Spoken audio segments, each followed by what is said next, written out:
Ladies and gentlemen, all the way from Mexico City, we have Jennifer Selinger. Thank you, please. How is everybody doing tonight? Okay, we can do a little bit better than that. Let's do it again. How's everybody doing tonight? When I say influencers, you say unite. Influencers. Unite. Influencers. Unite. Oh my God, I cannot believe that I'm here right now. I just got off the flight from Mexico City just for this event. I wanted to hang out with you guys and pick some of your brains. So, okay, this week has been an interesting one for me because I went to this event actually for the past 3 days. It was called C2, and they wanted to give me an influencer's pass. And there's something weird about, flashing an influencer card. Everyone doesn't really take you, so seriously when you say you're an influencer. So we have influencers around the world, we get free swag, we like to showcase this on our Instagram, on our Facebook, but to be honest, that's not what an influencer means to me, okay? So when people call me an influencer, I say, fuck it, I'm not an influencer. You guys are just as much an influencer as I am. We are all influencers. We all inspire people in different ways, the people that we meet. We want to make a difference in the world, and that's why I think we're collectively here tonight, is because we all want to find ways to influence people. We all want to find ways to influence the world. So my question here tonight is, how are you going to do it? How do you want to share your light? How do you want to share your flow? So, I don't know if most of you know who I am, but my name is Jennifer Selinger, and I'm a travel visual journalist. And my flow, and what flow means to me, is when time stands still. So when you find something that you forget where you are, you forget what time it is, and everything in the world just stops. That to me is what flow is. And when I'm holding a microphone, this is flow. I don't even know what the hell I'm saying and what's going on. I'm just going with it. I'm going with the flow. And when I'm behind a camera, in front of a camera, storytelling, because I think we're all born natural storytellers, that's my flow. So finding inspiring people, which is all of you guys here in the room tonight, inspiring stories, and I want to share your stories and share everyone's story with the world. So here's a little bit about my story. So at the age of 23, I led a volunteer trip to Nicaragua, and that's when my world completely changed. It was a volunteer trip, and we built a sports court in a small community. We didn't shower for 2 weeks. We were living on the ground with no electricity, taking a poop in a hole outside, peeing in a bucket, the usual. And it was a life-changing experience, and I canceled my flight home from that and continued to travel. I continued to travel for 8 years. I fell in love with film, photography, sharing stories, and then that's when I went into visual journalism, and I also work in television as well. So I don't know, maybe some of you guys recognize me from The Bachelor. Those were the old days. I was one of the contestants, and I was a joyologist. So what a joyologist is someone who brings happiness everywhere they go. And just like you guys are influencers just as much as I am, you guys are also joyologists as well. So, let me just feel this out for a second. Let me just feel out this room, because I'm an empath and I love feeling people. This is a really beautiful crowd. This is a really beautiful crowd. Guys, thank you so much for being here. You're welcome. Thank you. Oh my God, I'm loving this. I'm loving this. And thank you, Kebreau and Antoine, for putting this together. So guys, before I begin and start introducing people, just a question that I really want to have you guys thinking about is, how do you want to change the world? How do you want to share your light? What is your purpose? What is your flow? And how can you showcase that to make a difference in the world? So yeah, I'm not gonna lie, as an influencer, it's great to get free shit. It's amazing I can travel the world and live for free. It's a dream. I can work with This is great. I know, I get it. It sounds a little obnoxious, but it really is a dream. And you know what? People say, well, how do you do it? How did you find this job? And here's the best part of it. I didn't find it. I didn't go looking for it. I fucking created it. I created this dream job. I made this happen. Everything that I've ever wanted to do, I made it happen. Why? Because I believed in myself. And even when I was in high school, and I told my high school teacher, I'm going to be a talk show host. I'm going to be a host one day. And my principal laughed. And she said, good luck. Well, hello. You know, now I'm laughing. Who's laughing now? And that's what I want to see with you guys. I want to see you guys chase your freaking dreams. I want to see you guys live your life to your fullest. Because you know what? I'm going to tell you something. It's not going to be, well, it is going to be pretty. Because I'm trying to change the stigma. But we're all going to die. And I spoke about this a little bit last year. But, you know, as someone who fears death, it's the cat's out of the bag now. I fear death, and I feel like when I fear death, it's when I'm not really living. So when I'm living my life to its fullest and I'm really doing what I love, it's those moments that I fear death a little bit less. And what I would love to see from you guys at the end of this night, I want to feel like you guys, at the end of this, I want to see that you guys are feeling inspired. I want you guys to leave at the end of this thinking, I can do this too. Because the people that are coming up to speak, they are living lives different than the rest. They're chasing their dreams. Some of us have started from nothing and made it into something. Because in the end, actually, there is no such thing as a nothing. Because everything is a something. It's just whatever the hell you want to create it to be. So in the end, guys, what is your something? What is your flow? What is your passion? And make that shit happen. Yeah! Woo! Okay, so I just want to give a shout out to the sponsors. Thank you so much for helping us, making this happen. And we have our first sponsor to come on up from the Laurentian Bank. Where is she? Hey! Thank you so much for being here. Oh my God, beautiful necklace. And I'm actually supposed to follow Jennifer right now, so it's gonna be at Jennifer Selinger. Oh, you mean not on Instagram? Got it.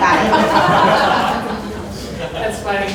I'm going to follow her speech a little bit about following your dreams and anything is possible. I'll tell you my story. I can always give a success story like Oprah or others. Those are very successful stories. But people always like to hear personal stories. And mine is simple, I was 4. I was standing in the living room / kitchen / mother's bedroom, but whatever.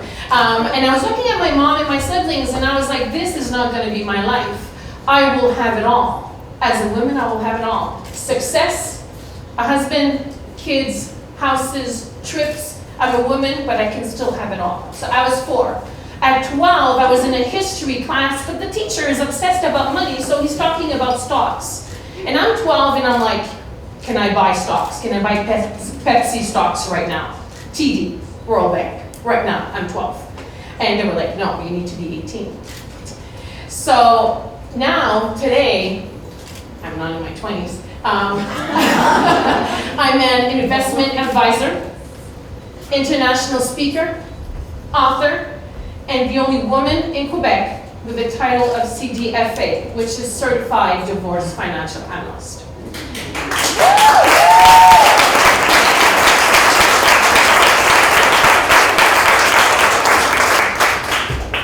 And Anthony, my photographer, told me to stop speaking once in a while. No, it's fine. Okay, so I only have a few minutes. So as an investment advisor, I work mostly with wealthy individuals with $1 million or more on investments. Of course, I make exceptions for the entrepreneurs or professionals who want seriously to build wealth. As a CDFA, I work with lawyers and mediators to figure out the financial aspects of a divorce. But my passion is financial education. Because of my background, came from a really poor family, and I was 4 and I wanted success. So that's that I've been building towards that.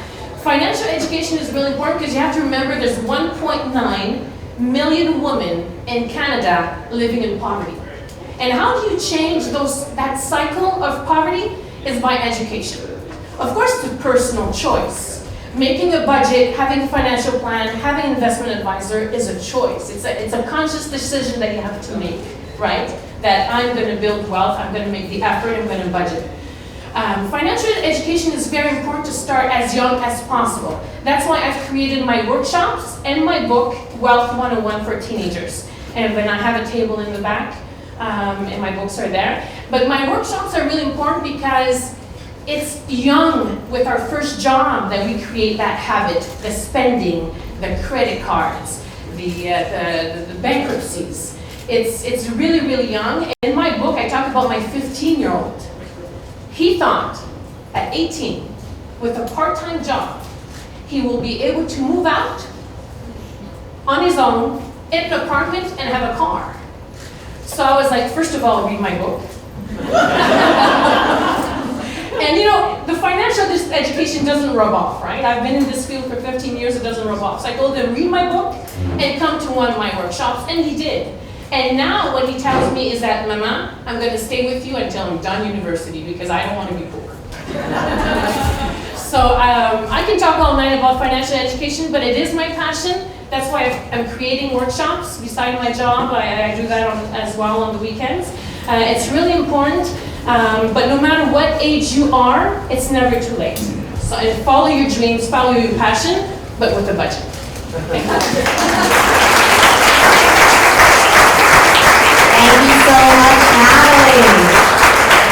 So this is actually a really sweet reunion because the next speaker is Chris. And Chris and I, the irony of it all, we met with Hugo doing a podcast.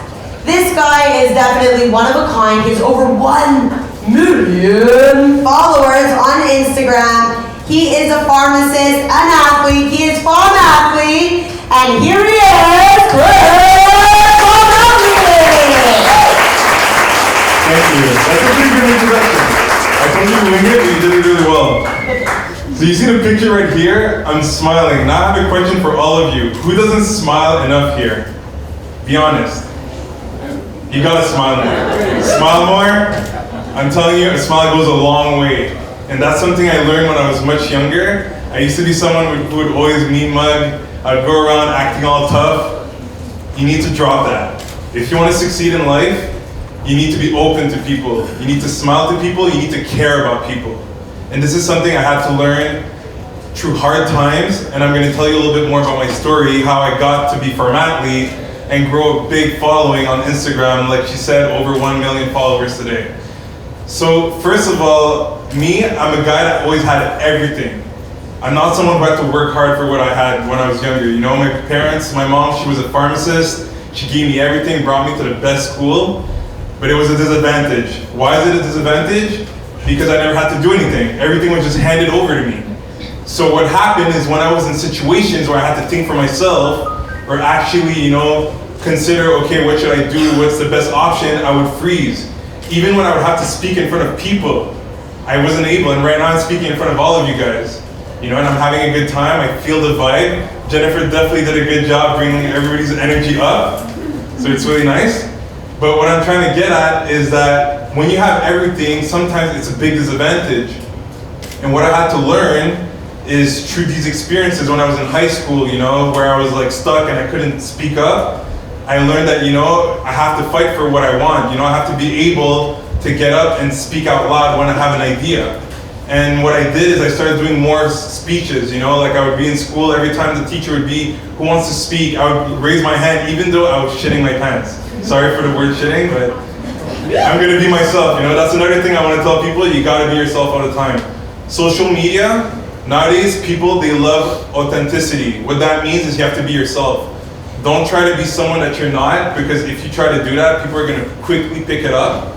And it's just gonna make you look really bad, Like when they meet you in people, they'll be like, wait, that's not the person who I saw in the post or on the story, or when they're speaking in front of the camera. This is why when people meet me in the gym, they're like, you're exactly the guy that I saw on the video, you know? And that's really nice because you can connect with a person. If you talk as who you are, you're gonna connect with a lot more people than you can believe, versus if you're trying to fake someone that you're not, or trying to be like other influencers. Like Jennifer said, we're all influencers. We all have something to say. We all have a way to impact people positively. And that's something I want you guys to leave tonight with, to know that the importance is that you can impact people positively. Even if it's one person a day. Me, sometimes I receive a message, the person says, oh, thank you for this exercise, you know, or thank you for this advice, this life advice. It made a difference in my life. For me, that's a lot already. Versus, you know, thinking, oh, you know, I have to get more followers, I have to get more people to listen to me. That's gonna come along as you go through your journey. So what helped me also get a bigger network with Instagram, it's because I went to study in the United States. I went to Albany College of Pharmacy. It's a well-known college for pharmacy school. And what happened is once I graduated from there, this is when I decided that I wanted to start, you know, a social media, because a professional trainer came up to me one time and he said, I see in your eyes, it was so funny the way he approached me, he was like, I see it in your eyes that you have a big passion for fitness. And me, I was like, what do you want from me? You know, like I'm just trying to train. And he was like, yeah, no, I see it. You really love training. You should inspire other people. You should like try to give people other advice. And I'm like, well, I'm gonna be a pharmacist. I'm not gonna be a trainer. And he was like, well, nowadays people can be anything. You don't just have to be a pharmacist. And then that planted a seed in my head. And I was like, you know what? Maybe I should be a pharmacist, but at the same time, help people be healthier. And that's so convenient for me because fitness is connected with health. So me being a pharmacist, obviously some people are gonna say, yeah, but you're running yourself out of a job. If you make people healthier, they're not gonna use medication. To me, that's bullshit, you know, because there's so many ways that people can get sick anyways, and people always need advice. So it's not like pharmacists are gonna run out of a job. But I saw a big opportunity to combine fitness and pharmacy together, and that's when I created Pharmathlete. And I made my Instagram page Pharmathlete and I branded it. So what happened is, once I graduated, all my friends, they helped me out. They started talking about me. They're like, oh, you should go check out this pharmacist who does fitness and also he gives health advice. And it gave me an initial boom, you know, it really gave a vibe and people started following me and I got more people like checking my stuff and I would receive a lot of messages. And at first it was overwhelming. I didn't know what to do with this. Like I would be afraid to speak in front of the camera. I was like, I don't know what to say to the people. And then I just said, you know what? Take a leap of faith. Take a chance, you know? If you have a dream, you gotta chase it. Don't let anything dimmer that light. Because if you do that, this is when you're gonna start going down. I've been through that. I've been through moments where I was like, you know what? It's not for me, I'm not good enough. You are good enough. You're the sole person who can control what you're doing in life. Nobody else is gonna do it for you. So if you don't believe in yourself, how can other people believe in you? That's something you always have to tell yourself. Every day I tell myself that. Believe in yourself, because it always starts with you.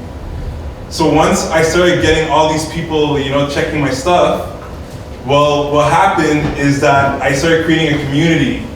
Meaning I reached out to other people who are into fitness as well. And that's how you grow on Instagram. I'm gonna give you guys some tips for, is there any Instagram users here? Or big Instagram users?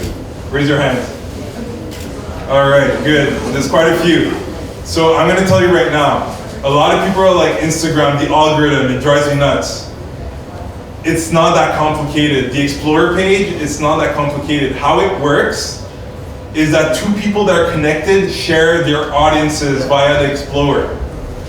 What that means is if, for example, me and you, I'm looking at you right now, if we're not following each other, let's say you check me out and you follow my stuff, but I'm not following you back and we never connect, but you're into fitness too, what's gonna happen is that even if my content does well or your content does well, neither my audience or your audience will see our stuff. However, if we follow each other, your audience can see my stuff and my audience can see your stuff. This is why it's very important to connect with people. Instagram is like a community. The problem with Instagram nowadays is people, they just want to be followed. They don't want to follow anybody else. And I can say it because even myself, I was like that in the beginning. I was like, oh, you know, I'm not going to follow anyone. I just want to build my brand and, you know, I wouldn't care about other people. It doesn't work like that. like I said, you need to care about others. You need to give good input to other people's content. It's like any other business.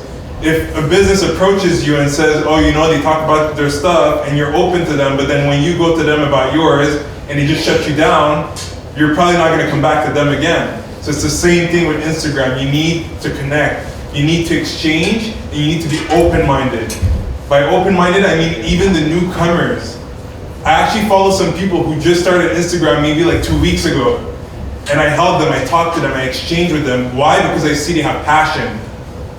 I see that they have a dream and that they're really motivated. So that's how it works. You need to build a connection with people. And as you follow more people and that you're connected with these driven people, you're gonna see that you're gonna have more exposure. And that's how you actually can grow on Instagram. And a lot of people, you see, they don't understand that, and that's a big secret I'm giving it to you right now, because a lot of people, when I talk to that, about that to them, they're like, oh my God, I had no idea, I was doing the opposite. I wouldn't want to, like, you know, listen to other people's story. Just like Jennifer said before, we all have a story, right? So we all deserve to be heard at least once in a while. And this is why I'm telling you, don't be afraid to reach out to people. Me, every day I network with different people all over the world. There's people in England, in Europe, in the United States, even in my home country, Haiti. Like, I'm in contact with all sorts of people, beautiful people who all have different dreams, and we motivate each other. If you try to go through the road of life by yourself, it's gonna be a very long trip. When you go with people together, it makes it fun. It's a party. And I can confirm you guys that, and I hope that tonight it's gonna be a big party for all of you. Thank you.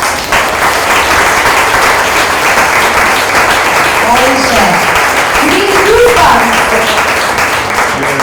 Guys, you gave me goosebumps.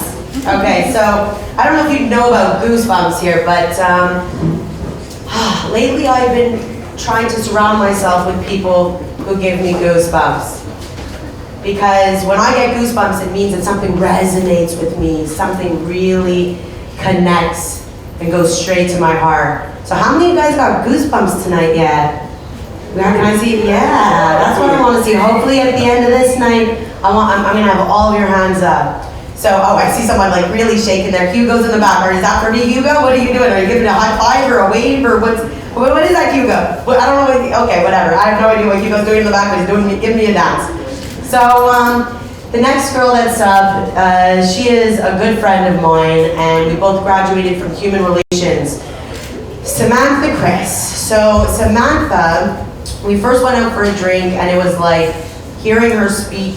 I was looking at my soul sister. It was like my future self. She has all of her shit together, or at least showcases that she does, and she is one of the most amazing human beings in the world. Just so much light and so much love, and I'm so lucky to call her my soul sister. She is not only an author, she is a speaker, she is a coach, she is an international success, and I'm so grateful to be able to call her up on stage as one of my good friends. Samantha Kris, you are the angel. Please come on up.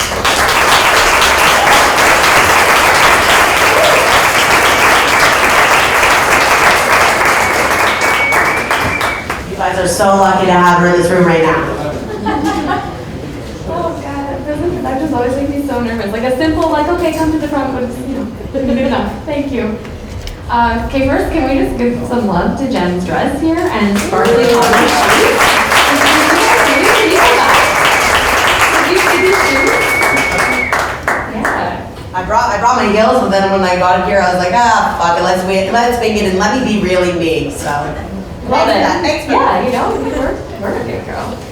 Same thing, I brought my heels and I was just like, you know what, not today. And it's funny because you mentioned it looks like I've got everything figured out, and I kind of love hearing that because it's been my personal mission for the last at least 6 months to debunk that myth. And so I think, you know, we see the highlight reels, we see everyone posting on Instagram or Facebook or any other platform what we want to portray. And for a long time, I think I wanted to portray that. I think I wanted to portray that I had things together, that I knew where I was going, and I still like to think that I do, but the reality is I'm very much figuring this out. And talking about authenticity, where did Christopher go? There you are. I was posting in my car before I got here about Gangster's Paradise being on. Like, that's real. That's what excites me. So it wasn't about, like I said, I ditched the heels. It wasn't about coming here completely prepared and having a super polished talk. It was about sharing real knowledge. It's about sharing my real journey. And the reality is I don't have all the answers, but I have some knowledge that is worth sharing. I earned 5 promotions in 5 years before starting my business. Thanks, I see quite a little hand clap there, I appreciate it. I doubled my salary in that time, and then I kind of reverse engineered what it was that I did to achieve success after success in my life to start my business and to write my book. And so Bossing Up is my book, it's available at the back, and the community that I run is Bossing Up as well. And these things kind of came into fruition. They were both kind of birthed at the same time. And I like to say that a lot of my success is really deliberate, that it was calculated, and that it was with intention. And for a good part of it, I would say that's right. But the community, I just kind of fell into, and I'm still learning as I go. But what I've seen are some 7 core pillars that have helped me to succeed and to grow it, and ultimately it has become the lead revenue driver for my business. So I'm on podcasts a lot as a guest, and I speak with different people, and they're like, where do you get your referrals, and how do you market, and how are you driving business? And the answer is always through the Bossing Up community. We have, I think it's about 4,000 or so members now, which recently took a hit because Facebook changed their algorithm, and they said anyone who's been inactive is going to be, they're going to have the group as an invitation in their mailbox, but they're going to actually be removed. And I was like, oh shit, I'm gonna have like 10 people left in the group. And I lost about 1,000 people, truthfully. But those are the people who were not engaged, and so not necessarily the ones that I really want in there anyway. I want people to be getting value from it, and it's not that, hey, if you're not engaging, I don't want you here, but rather, if you're not finding value, go find that elsewhere. If you're not finding it here, I don't want you to waste your time. I am completely obsessed with providing value, and so that's what I seek to achieve with the community.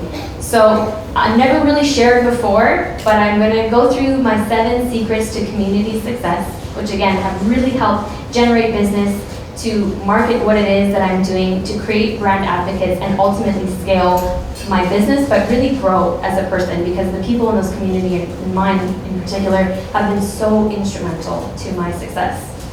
So here we go. Number 1, serve the community. So I mentioned I'm completely obsessed with providing value. This has been something that is non-negotiable for me. You turn that alarm off, dude. I was being like, Sam's on stage, hey. No? It was actually the timer. Am I up already? All good. Okay, so serve the community. So each of these are followed by a couple different points and a story in which how I've really applied it to achieve success within my group. So I just want to make sure that I'm telling the right story for the right point here.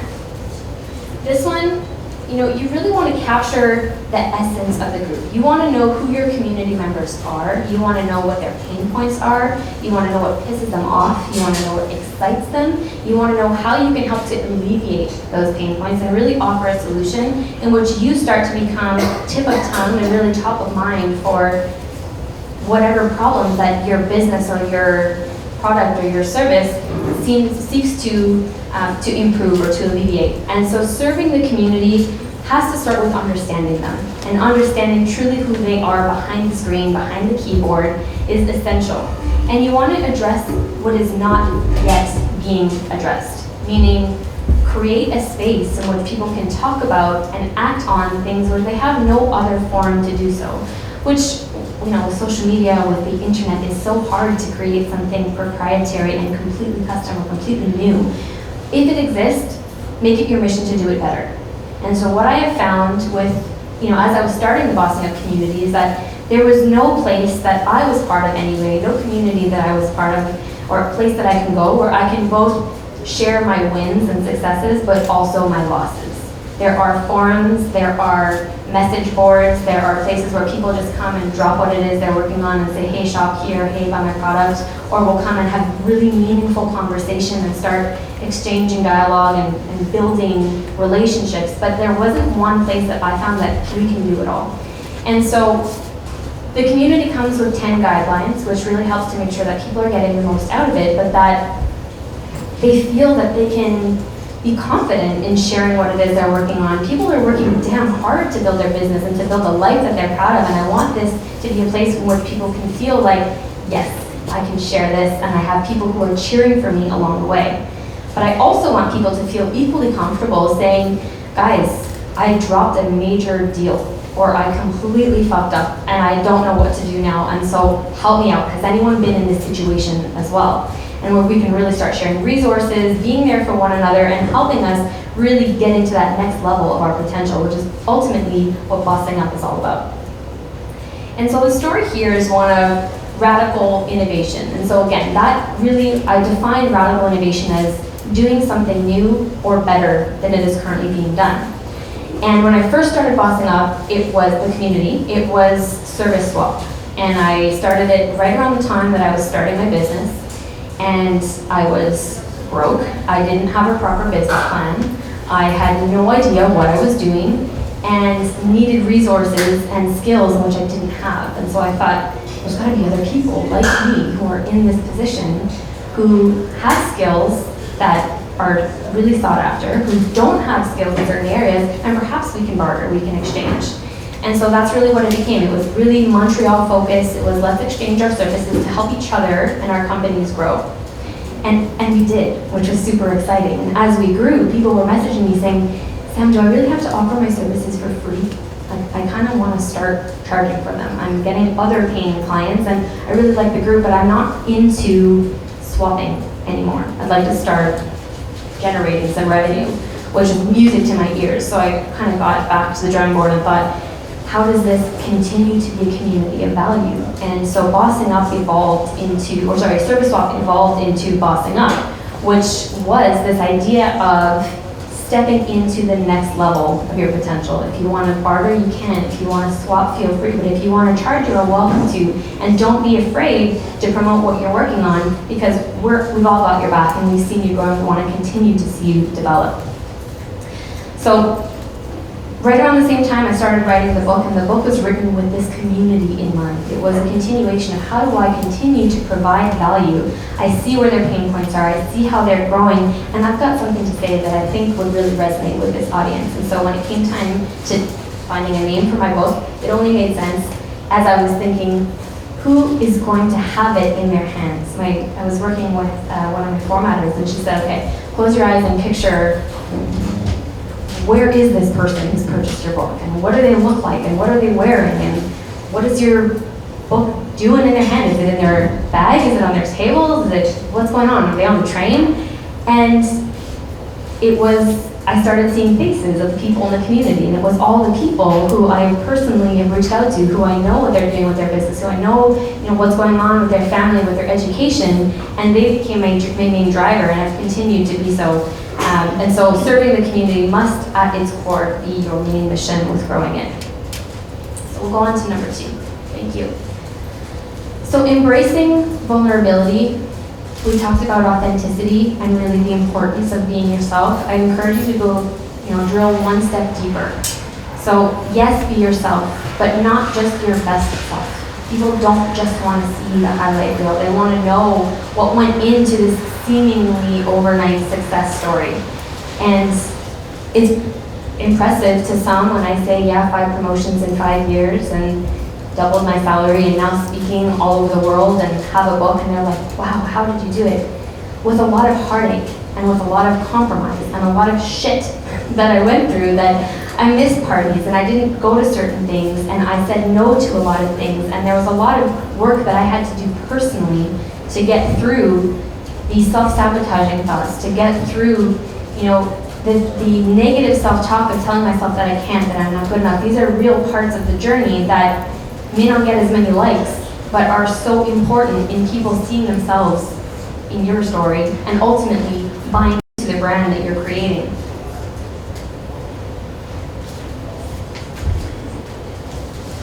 So there are lots of groups that will share, or pages, how to 10x your income or 3x your following, and there's a place for that. People want to know that, and there are people who are doing some really dope things, and so we want to share these things, we want to learn them, but I think what was more important for me and where I was at in my journey was really understanding and connecting, understanding people and genuine connections. And so what has really helped me to embrace vulnerability and what has really helped grow the book, it's been a huge door opener, is writing the book, is getting deeper in letting people into my story, because I'm not one for the person you went to high school with, way overshares and baby daddy issues and lots of other things, and you're like, girl, I feel you, but not Facebook. And so it was an opportunity and a vehicle for me to say, listen, it hasn't all been rainbows and butterflies. I've got these, stories to share that I think we can all rally around, and they're more thoroughly explored in the book. And so because the community had really started to be the driving force behind it, it was a logical next step for them to go and say, hey, we're in her group, we like what she does, we follow her stuff, we use her content, put it into practice, and so let's check this out. But what it has helped to do is really inform my social presence. I'm seeing what resonates, what sticks with people. I'm seeing which parts of my story people are surprised at, people are using in their own journey. And I've come to understand that influence is so much more than just being yourself. It's about being your full self. It's about sharing the parts of you that you may feel like, oh shit, how can I share this? Who's gonna, I can't share this. This is kind of the depths of my soul and the darkest parts of my brain. But we're all in it together. We're all having these thoughts, doing these things, wondering, will it make sense? Will anyone like it? Will anyone resonate with it? And what I've really begun to appreciate is stepping out of this polished, have it all figured out persona and into one of equally sharing hardships, which is why it's been, again, a big part of why the Bossing Up community is doing so well, because it's not just the good.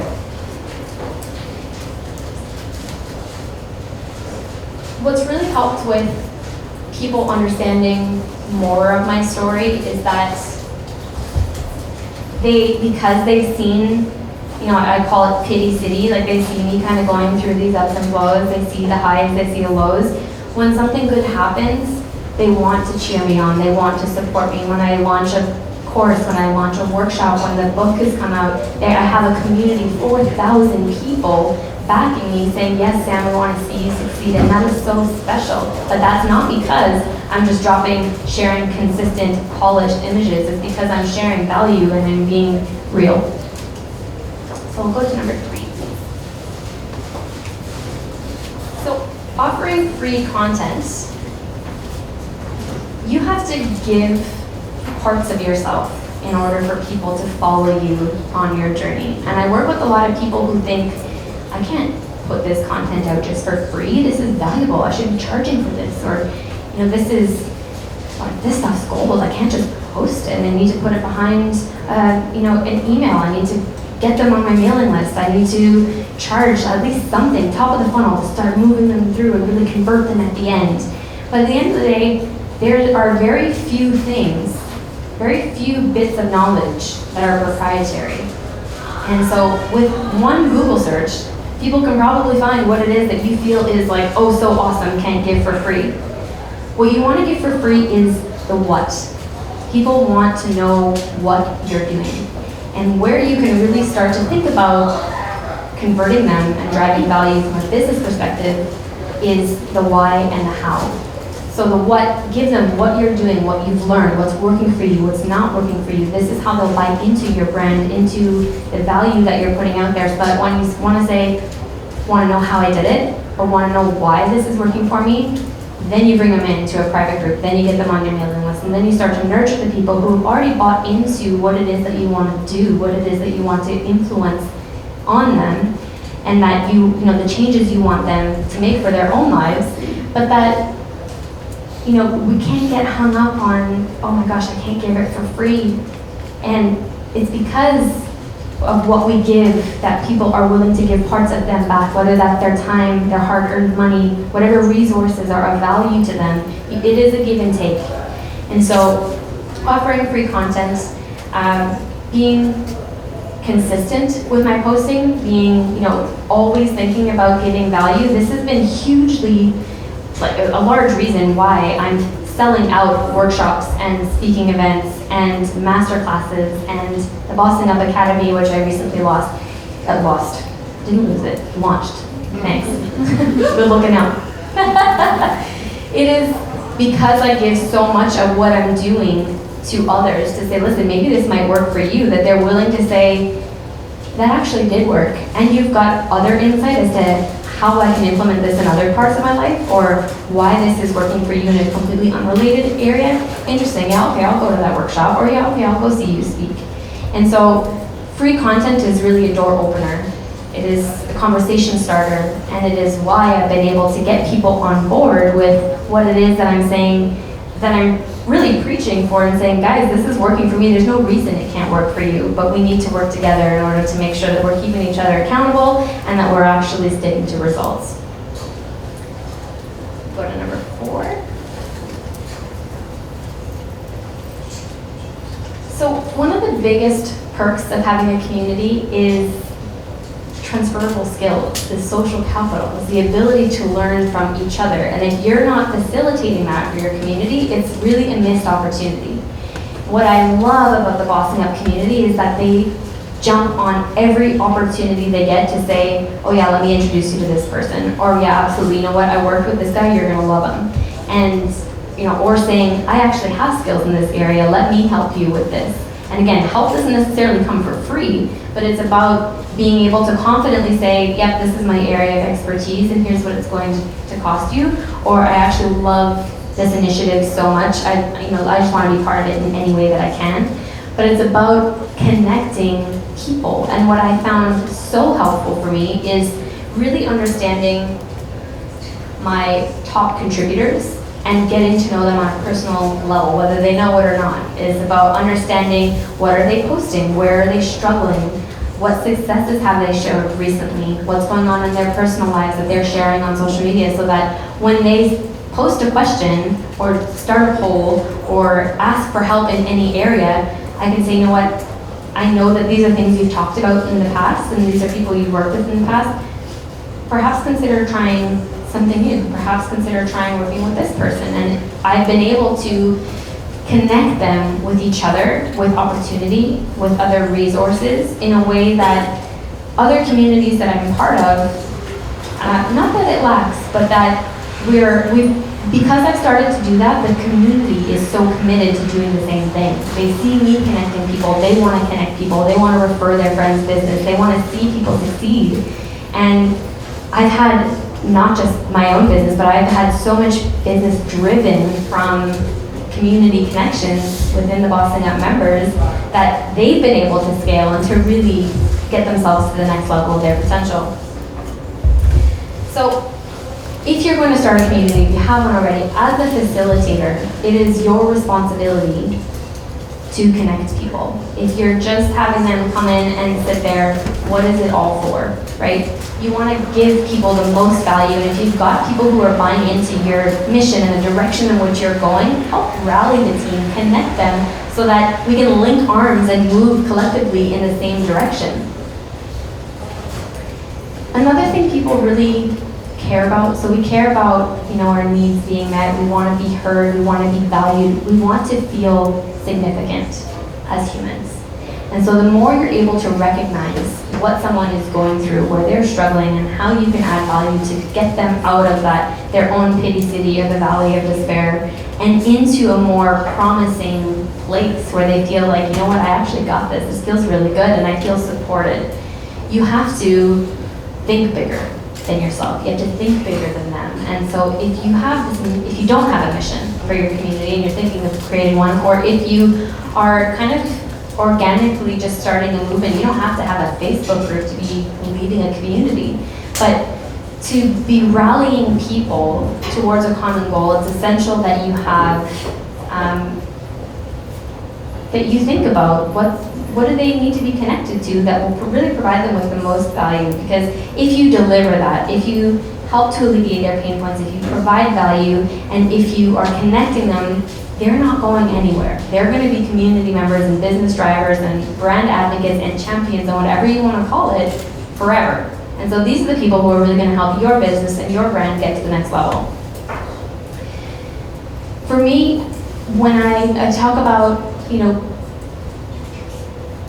top contributors and how those have really become brand advocates for myself and for my brand, it is acknowledging who are the people who are connecting others, who are the people who are sharing their stories, who are being vulnerable, who are taking a chance to really say, guys, I'm working on something, I'm not sure if anyone's going to like it, but I'd really like your feedback, and rewarding them and making sure that they do feel heard, that they do feel significant. And those are the ones that I make a special attempts to really connect them with those as a thank you for being the ones who are keeping the conversations going, who are sparking meaningful and valuable conversations that are really helping each other move the needle forward. Go to number 5. So this is a fun one. I really love incentivizing members. So this has come in all shapes and forms in the Bossing Up community, whether that's contests, whether that's challenges, either personal or group. We started the 30-day Bossing Up challenge at the beginning of the year, which was every day for 30 days, let's try something to help each other boss up. And what was really great was I've got 28 chapters in my book and 30 days for the challenge. And so, as you can imagine, I repurposed a lot of that content. So if you're thinking about, what the heck do I post in a community? How will I continuously add value? Think about what it is you're already creating, that you have already created, and repurpose that in a way that provides new value every time. So I wasn't simply copy-pasting chapters or paragraphs, but really the main lessons that I thought would be still valuable. Maybe someone read the book last year, but is in a new place, is in a new job, has started a new business in which that information would start to resonate differently. And so, first, leveraging the content you already have, super, super helpful, but you want to think about ways to reward them just for showing up. These people are contributing to what can potentially be a huge business driver for you, and you shouldn't ever take that, for granted. You want to thank them, and what I've done, I stopped promoting the group on Facebook. So I used to put advertising dollars and getting some visibility and impressions onto the Bossing Up group, and instead I'm putting that money in the pockets of members. And so I'm saying, guys, I really want this community to grow. So full transparency, this is my mission. I want to get more like-minded people who can provide value in the doors here, and I want to reward you for it.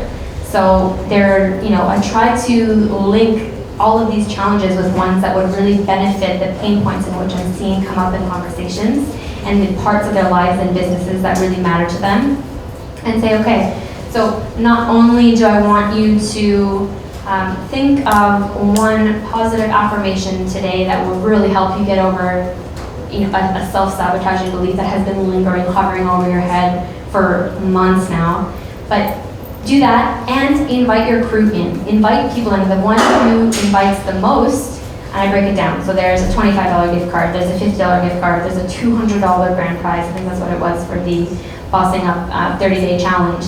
And again, you're making the community members feel heard, feel significant, feel like they're doing something good for themselves, that they're doing something good giving back to the community. And I, in return, I think I'm not sure if it was a Bossing Up 30-day challenge, but one within the last year ended up bringing in 1,500 people in 30 days into the group. And I don't think that it's only because the $200 grand prize. I mean, I think it's certainly part of it, but you're giving someone an opportunity to feel better about themselves, to do something better, to move the needle on their business, on their lives, and hey, why not with some extra cash? And so I've shifted my marketing dollars into, again, the pockets of the community members, and that's helped me grow at a rate that I had not expected. So something definitely to try as you're looking for more exposure and more valuable contributions. We'll go to number 6.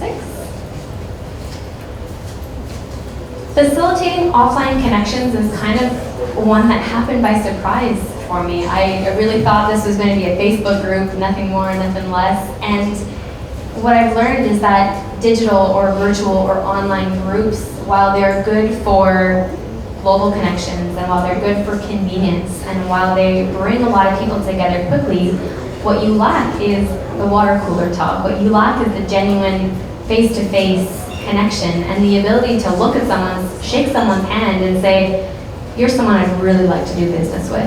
And so I saw the need, there were a lot of people posting in the group, hey, does this group get together? Or does anyone, does anyone want to meet up? I'm from this area. Does anyone else live here? Maybe we can get together, swap some knowledge. And there were little hubs growing and people were getting together, swapping knowledge, going for coffee, starting little mastermind groups. And I was like, you know what, I gotta listen to what's going on here. And so I said, you know what, if you're in this group and you're in the Montreal or surrounding area, come over. I'm gonna do a Bossing Up family dinner. It's gonna be potluck style. And I had no idea what to expect. 40 strangers ended up showing up to my 2-bedroom apartment. And we had way too much food. And we had the best time. It was like an adult house party. Adult, not adults, but it was a grown-up house party. This is being edited, right? And it was so great. I mean, people were sitting on the floor, they were moving furniture, making themselves at home, and it was exactly what I had intended for the community to be. And hey, I know a guy, have you worked with this person? What do you do? Oh my God, my sister is looking for this. Great. Swapping business cards, following each other on social, and the need for this group. And so the second time I did it, I charged $10, just basic, let's cover the cost of the pizza, but again, let's do it at my house, see who wants to show up. And at this point, the community has grown into an international community. We've got people from all over the world, but still a lot of people in Montreal. And so I thought, it's a Friday night, people have better things to do. This time 70 people showed up to my apartment. Okay, I think we need a venue at this point. This is a mini conference, but it was still so cool. And it was, people loved the fact that it was this informal way to get together, to share information, to promote themselves and to promote each other.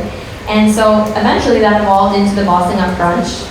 So an event that we got a venue, and at this point, tickets went up. I think they were $70 or so. There was a full brunch, there was champagne, and it was an event at this point. And I was like, I don't know who's going to show up.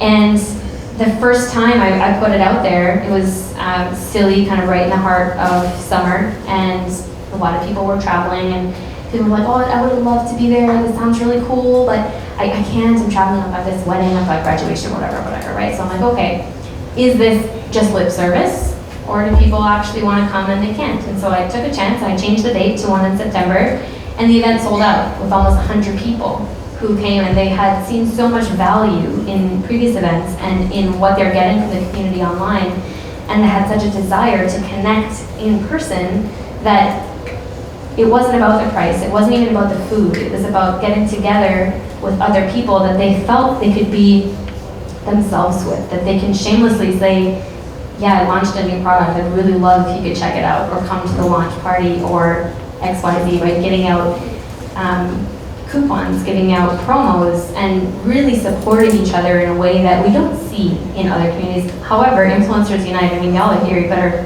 connect some dots. This is going to be a great opportunity for you.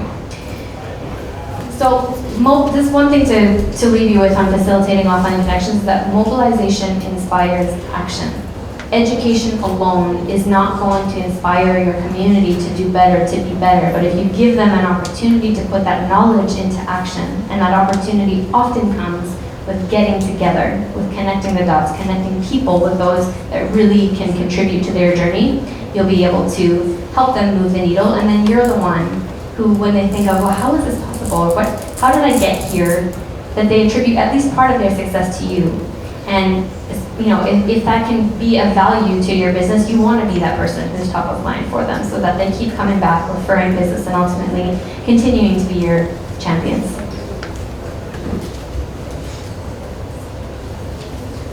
So listen and let lead. This is one that I'm still learning. Your community is not a megaphone for self-promotion. And it's very easy for me to get caught up in everything that I'm doing and saying, be there, show up, I'd love to see you, buy this book and buy this bracelet and come to this workshop. And that's not what it's there for. It's certainly part of what I want to help promote, as again, I'm one of the members, and so I want to encourage people to promote what they're working on. But as the facilitator, it can't be about me. It's got to be about them. And I have to listen to both the verbal and non-verbal cues. I have to listen to what people are telling me, but I've got to look at what are they engaging with, what are they watching, what messages are people sending me. There's a lot of people who communicate I would say offline, still online, but not within the groups themselves, because they feel more comfortable as an observer and they don't necessarily like to be put on, under the spotlight. And so allowing that feedback to lead and inform the next step in my business, in the evolution of the community, is really important. And being willing to take the back seat and perhaps not pursue an idea that I was really excited about, because it's simply not what they want or see value in that moment, has been a bit of a tough pill to swallow. A quick story here on letting them lead. So if you're in the group, some of you might remember that I kind of sort of half launched a Bossing Up retreat. And it was like very well planned. The location was picked, the agenda was picked, everything was sorted. I had a travel agency, was ready to go. And I put a poll up before the announcement saying, what areas would you be interested in traveling to for this retreat? And I was like, Europe and down south. And people are like, oh, Tremblant. Like Toronto, maybe? And I was like, damn, guys, I really want some sun. Like, beach, wouldn't that be so great if we started the morning on the beach? And no one was taking the bait. And still, I was stubborn. And I said, fuck it, we're going to Dominican, who's coming with? And no one came with. But it's because I chose not to listen to what they were telling me. They told me blatantly, yes, this is incredible, we see the value, I would love to attend, it's too far, I don't have the money for it right now. My audience is not the one in the Boston community today to be able to just drop $3,000 and spend 2 weeks of their 10 days of their vacation time to invest in this right now. But if it's a long weekend, and a few $100s instead, then yeah. But I didn't listen, because I had a vision, I had my own personal wants that I decided to prioritize, and for that reason, knowing that I was kind of going against the grain, I didn't really promote it. I was like, oh, I'm not going to do video, I'm not going to put some money behind social promotion and getting more impressions, I'm just going to kind of leave it and see what happens. And sure enough, nothing happened. And so instead, what I started to do is I take polls on a regular basis, start to gauge the interest. What do you like to do? What are you working on right now? Where are you stuck? Where can you most use help? And these are the things that inform what I'm talking about, my workshop schedules. They inform what I'm going to be speaking about, and ultimately what I'm feeding back into the community as value. And this has been hugely helpful in being able to turn up both engagement, but also getting more people through the door. So I'll leave you with this quote. Blessed is the influence of one true, loving human soul on another. If influencer status is one that you're going after, and you really want to seek change, you're already off to a wrong start. It's not a status. It's a way of life, it's a decision, it's about showing up when no one else is showing up. It's about doing the work that no one else is doing, or that you feel is so needed for the people who you really want to lead. And in order to be truly influential, you need to be better for them so that they can do better themselves. Thank you.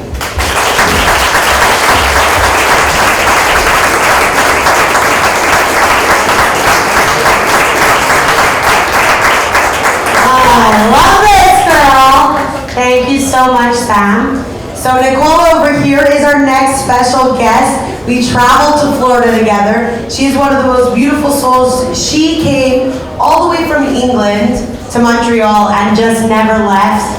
We have a lot of those over here. I don't blame you. So she is a social media branding marketing guru. So I'm sure she's gonna have a lot of you guys coming up to her at the end of the night, but she's excited. Nicola, everybody put your hands up.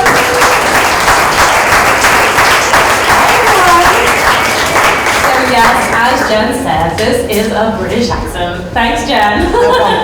So yes, I did come a long way across the sea, but I'm glad to be here with you tonight, so thank you. So not only being British, I also am a mum to 2 loving children, but of course I would say that, and also the proud owner of the marketing agency ICO. So, you know, I have worked with a lot of, as you say, influencers, but as Jan and Sam have pointed out, for me they're more like public figures that influence people. And it's not a mission they specifically have, it's just something that happens because they are passionate about what they do. Okay, so who am I? Well, to be honest, I'm nobody, but yet I'm everybody, right? I'm sure we share same business aspirations and professional goals as a lot of you do here in the room. And, you know, I've been on a long journey like the other speakers tonight, and I think pretty proud of where I am today. Has this suddenly gone up in volume? Yeah, hello. So, what did I want to talk about? Sorry, distracted. So yes, I'm coming a long way in my career. So where did it all start really? As you said, I've traveled the seas over from Europe, and I was at a point, well actually let's start back really from the beginning. So at university I did communications and a media degree, and I had it in my heart that this was something, a career that I really, really wanted to work in, with PR and marketing, and I also did biology. And you're probably thinking, how does that all link in? Well, basically, I was looking to work with science centers, aquariums, any affiliated science companies across the world. And unfortunately, wow, no, you should never look at life on a regret, so that's not the right word. But I let a heartbreak from a childhood sweetheart change my whole life track. And I ended up in the middle of France because my parents had retired there while I was at boarding school in my teenage years. And I ended up going home where I needed, you know, a little bit of family love. And so I found myself in France in 2007, which we all know was not the best time for any industry, and in the middle of France where, we're not talking Paris now, we're talking like where there's not much opportunity. So looking for something in my industry was pretty much out of the question. So what did I do? I ended up becoming a banker and going into the financial field. Going further and further away from what I loved and my passions, and even further away from my experiences. So I ended up moving to Quebec to try and open opportunities, and there are other stories, but I want to share those tonight. But when I got here, unfortunately, I started going through a divorce, and I was getting close to the age of 30, and I said, you know what, it's now or never, okay? If I want to get back to my passion and what I did at university, this is the moment. So, you know, I really took it on hand, and I started freelancing. I said, you know, if people aren't going to take me seriously within this industry because it's been almost 13 years since I studied at university, and I'm not going to have an opening, let's make the opening myself. So I started freelancing, taking on any opportunity I could to get back and closer to the industry.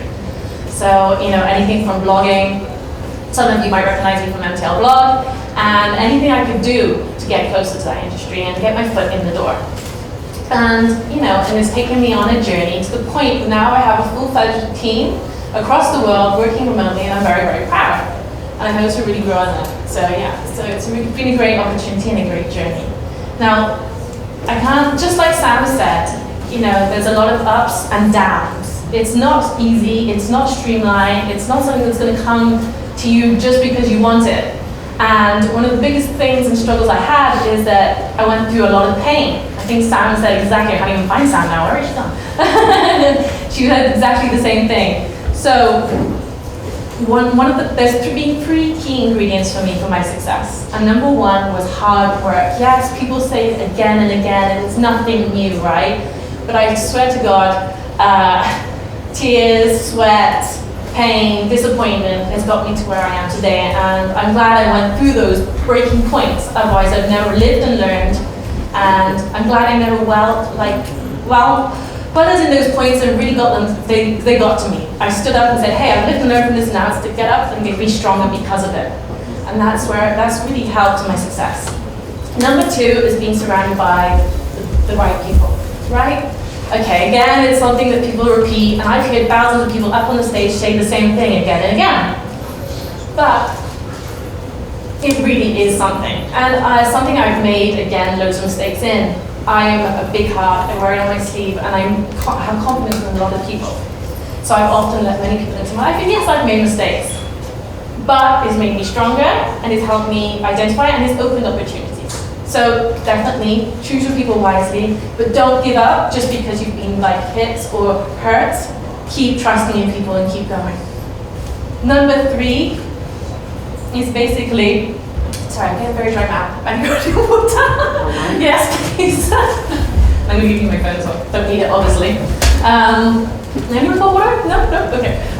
So number 3 was basically, so first of all, I was saying how we should be working hard. Number 2, surrounded by the right people. And then 3 is really, yeah, she's coming with water. Thanks, Jen. Thank you. Can you hold this a sec? Gladly. Hey guys, welcome back. Number 3, always hydrate before you talk.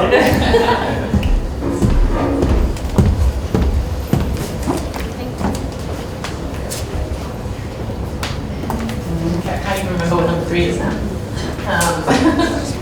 So, actually, I'm just going to move on to some top tips in my industry because I think that's really something that's going to serve you really, really well. So, I'm sure you've heard this again and again as well, but I cannot emphasize them enough. It's visibility, consistency, and being authentic and interactive with your audience.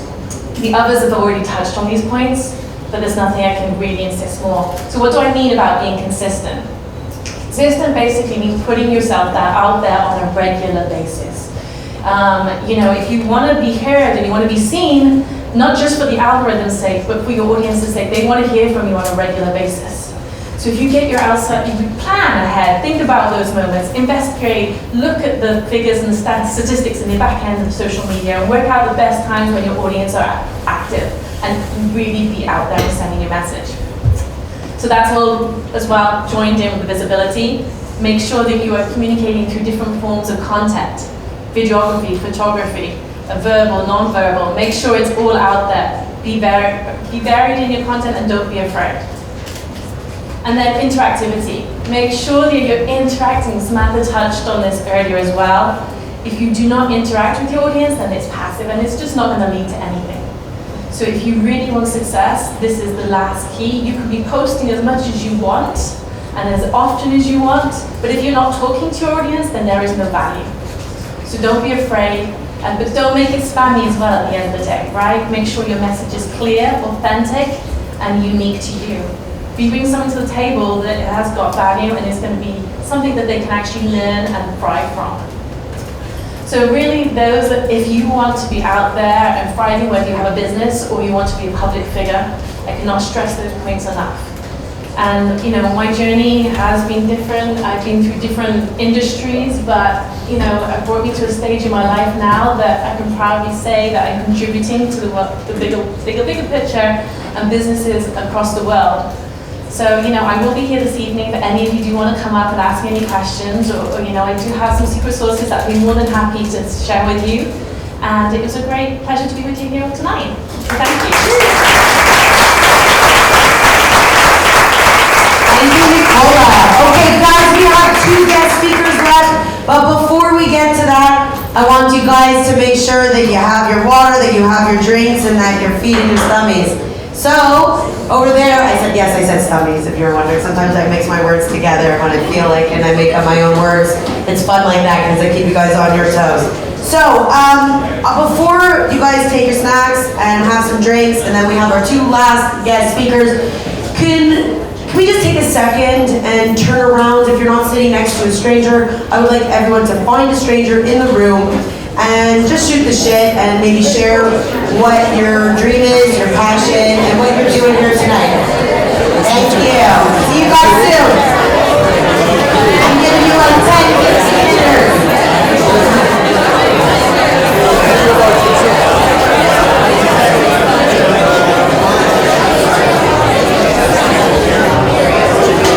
He came all the way from Arizona.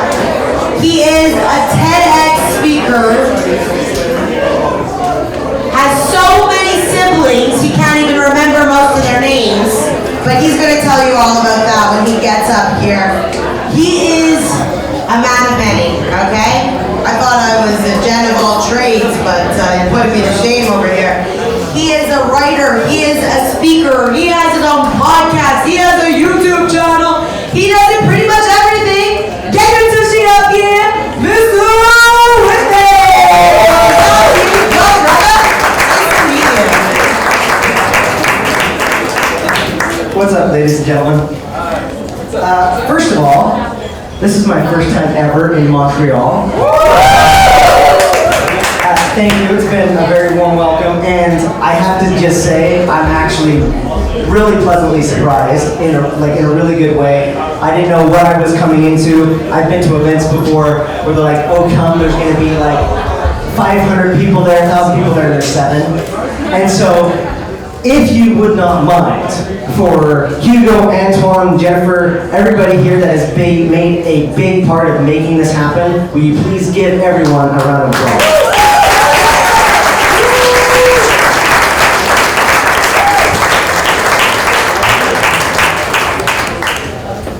Now, I actually resonated a lot with Jen when she started, because she started in a way that I like to start, and she was like, I want to feel the audience, and I want to, not literally, by the way, I don't think that's what she meant, but I like to, let's find out what we're going to talk about type of a thing. So, I want to just see what comes up and just be real and talk about some stuff, especially around money. That's what we're going to talk about more specifically. But I don't have like a set presentation, and we'll just see what comes through and what we can do to support you. But just so I know a little bit of context, if you wouldn't mind, just to make sure I know the hands are working and everything, who here is from Canada? Yes. Beautiful. Sweet. And just context of who here follows people on social media? Who here knows who Gary Vaynerchuk is? Yes. Okay, fuck yeah. That's what I was looking for, making sure I could say that. Sweet. Okay, so I think that gives me a little bit of context. So, let's start here. We're going to talk about something that is so important that for some reason we are afraid to talk about it. Somehow, it's, at least in my upbringing in the States, it's become super taboo. We shame people over it. We're like, you can't talk to this about somebody else. And it's not even religion, it's not even sex. You know, it's stuff that we use all the time. And for some reason, it's a bad thing to talk about. So what is that thing? Money. Money and personal finances. And why am I talking about it at a conference like this? This isn't just a business class. And we're not going to do it in a business classy way. This is why I wanted to talk about it here. When Antoine first reached out to me and was like, I think you'd actually be perfect for this audience, the thing that made me excited was realizing that this wasn't just an event for Instagram influencers. We weren't going to have like chicks with a couple million followers coming up and saying, so to get all your followers, you gotta get this string and like really get that shot in. Like that's really popular right now, and that's how you're gonna become an influencer. Like, I'm glad it wasn't that. He's like, no, it's to everybody's an influencer. Everybody has an impact to make on this world. And that really started to fire me up, because this is what I know about money. They say money's not everything. I want to say, actually, if you're an entrepreneur and you're an influencer, it is. It kind of is. And if it's not everything, it at least touches everything in your life. And this isn't an opinion anymore. We have data. We have research and case studies that show that, for example, money affects your relationships. I don't know if anybody's heard this, but did you know that when people get divorced, like 70-something% cite money as one of the leading causes. Crazy, right? We also have data now. Anybody here, I know we have a few generations here, who here is a millennial? Just curious. Okay. And who here is above the millennial range? I know I've seen a few of you. Awesome. Sweet. So, those of you that are above the millennial range, there's research that's been published now in Time Magazine and other places that show that that money worries doesn't just affect your relationships, it also affects your mental health. But you know what? Want to know what it also does? It also affects your productivity. So it creates this crazy cycle where you are in a bad place, you need to get in a better place, but you can't because you have money worries and you end up getting completely fucked.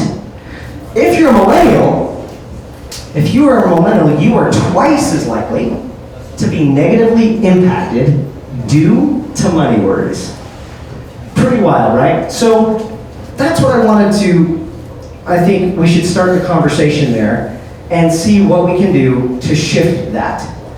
Because I'm of the belief that the solutions that we've been given from our well-meaning older generations that give us money advice from CNN Money or anything in school is outdated, that does not work in today's time.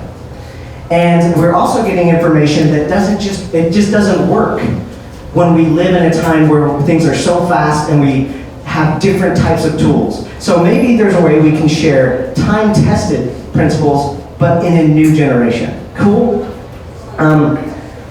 So where did mine start? Where this passion, I guess, if you want to talk about that, started for me, was a few years ago. My wife came up to me, and it was a crazy conversation because I wasn't expecting it. And she said, "It's showing two lines." Has any dude or guy ever heard of this? Women already know what I'm talking about. She said, "It's showing two lines," and I was like, "Showing two lines? What are you talking about? What's showing two lines?" And she shows me this stick. Anybody in here know what I'm talking about? Yeah. Right? So that was the day that I found out we were pregnant.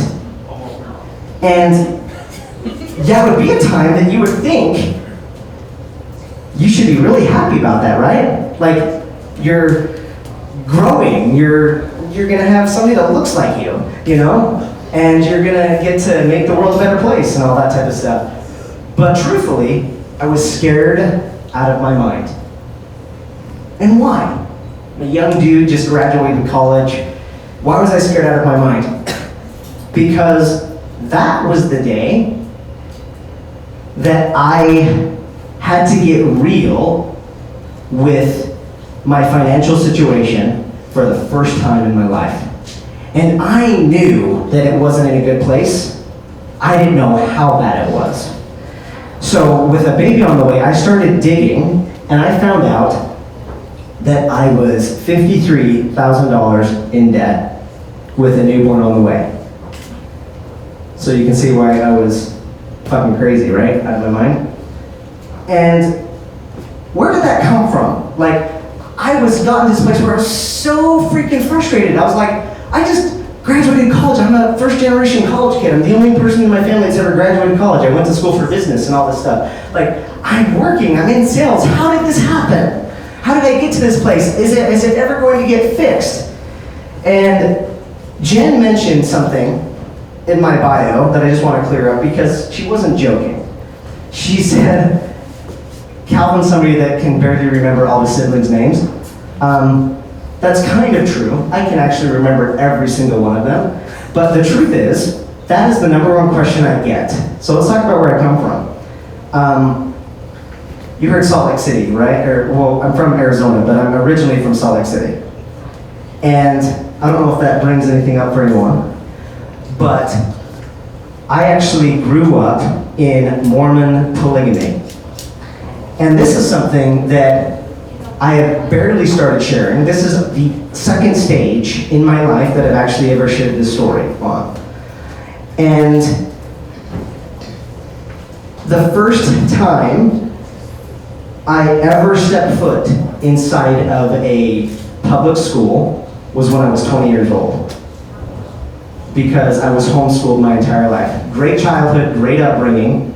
But again, I had one dad, 4 moms, and get this. So by the way, I'm not joking, you heard that right. 1 dad, 4 moms, all in the same house. We all grew up in the same house. And guess how many brothers and sisters I had? I want to just like some random number. Somebody said 20? Holy shit, that's a lot. 19. Holy crap, I'm hearing a lot of good numbers here. Okay, somebody's been on my Instagram. Okay. I am one of 45 kids.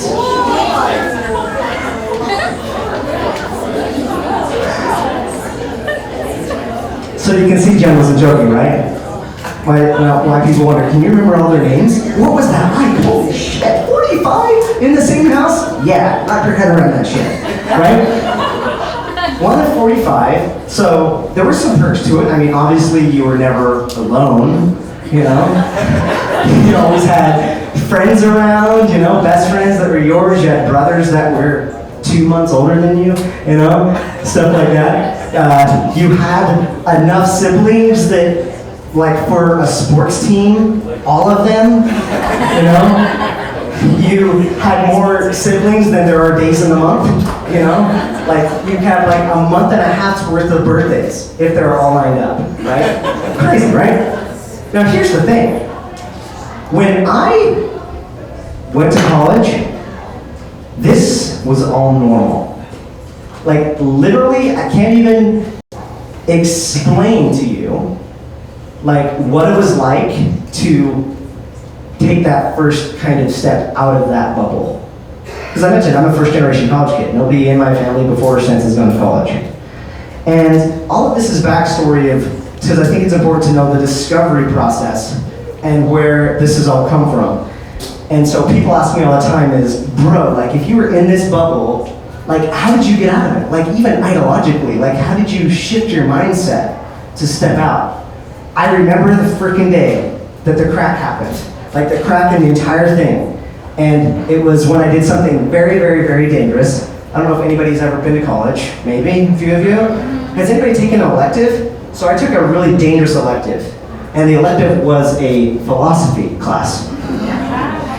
And a couple other things. Has anybody heard of the movie The Matrix? Yes. Heard this? Sweet. Has anybody heard of a guy named Plato? Yes. Plato, Socrates, and stuff like that? Okay, sweet. Then you'll get this story, because it's cool. Dude, it's the day my life changed forever. So this philosophy class, what made it really fun, is the entire class was based on the movie The Matrix, right? Like, we're in the Matrix. And if you don't think we're in the Matrix, how do you know that we're not in the Matrix, right? How do you know that you're just not a freaking in a petri dish and you're plugged into something right now? How the fuck do you know, right? You don't know, right? But then one day, we were told a story from Plato, because the movie The Matrix was actually based on a story of Plato's called the Plato's Allegory of the Cave. Has anybody ever heard of Plato's Allegory of the Cave? Sweet, a few of you. For the rest of you, I'll tell you how it goes, because this is what my professor said, and this is where everything changed. So, how it goes is, in the story of Plato's Allegory of the Cave, all these people are inside of a cave, and they're like chained to chairs. So imagine you're in a cave right now, in a hard-ass chair like you're on right now, and the only difference is you're chained. You can't get up, right? And now, are these people sad, do you think? No, why would they be? Why would they be? That's all they know, right? So they're not sad. In fact, they're sitting in these chairs chained, and the only thing they see, the thing that gets them excited, is when some point in the afternoon, these shadows show up on the wall, right? And these shadows are like going to freaking Disneyland to them. Like they're sitting there, they're having a podcast in the day, talking about like the shadows and what they mean. They're having shadow conspiracies and all that, like all that type of stuff. Then one day, one of those people breaks free somehow from the chains. And he does something crazy. Whoa, that's me. But he looked behind him and realized these shadows that he's seeing on the wall, like this, there's like shapes, different shapes. Let's say there's like a shape of a tree. He turned around and realized that this shadow was actually a shape of a tree. Like somebody was holding up a shape in front of a flame, and that's what was casting the shadow. It was like mind-fucking explosion to this guy. Because the shadow, you need to understand, that was his whole reality. Right? There was nothing more. And what ended up happening is after he saw that tree, he then did something really crazy. He left the cave. And that's where his entire reality exploded forever. He saw the sun for the first time, he could barely look at it, and then if he thought shadows were cool, and then thought that the shape of something that looked like a tree was cool, then he saw a real tree. So, talk about he had this insane identity crisis. Scared the living hell out of him. Because, what do you think just happened to this guy? His entire reality of what was true broke from under him. Everything that he thought was real was not even close. And it scared him like crazy. But then after that foundation shook, and he started to notice what he was seeing, it became very beautiful, actually. It's like, oh my gosh, there's so much more than I thought there was. And then he reflects to where he was. Oh my gosh, I thought shadows were cool. I think, this is amazing. And he realizes all these truths, and he's looking around, exploring and learning. So much amazingness. Then what do you think he wanted to do with his friends after he learned all this? Yes. Somebody said tell him. He wanted to go back and tell them, right? Tell them how much amazing this is. And after he goes back to them, he's like, by the way, these shadows are nothing. Like, you don't even know what you're looking at. Like, there's something way more. What do you think they wanted to do to him? Yeah, they wanted to kill him. Why? Because they're like, what? You want to take away our shadows? That's the best thing ever. Like, no, that's the best part of our life. There's no way. And how the story ends, kind of gruesomely, is kill him, they did. So we were told that story in philosophy. And it was like, whoa, cool story, bro. My professor was a female, but she called herself dude and bro, so like, that's insane.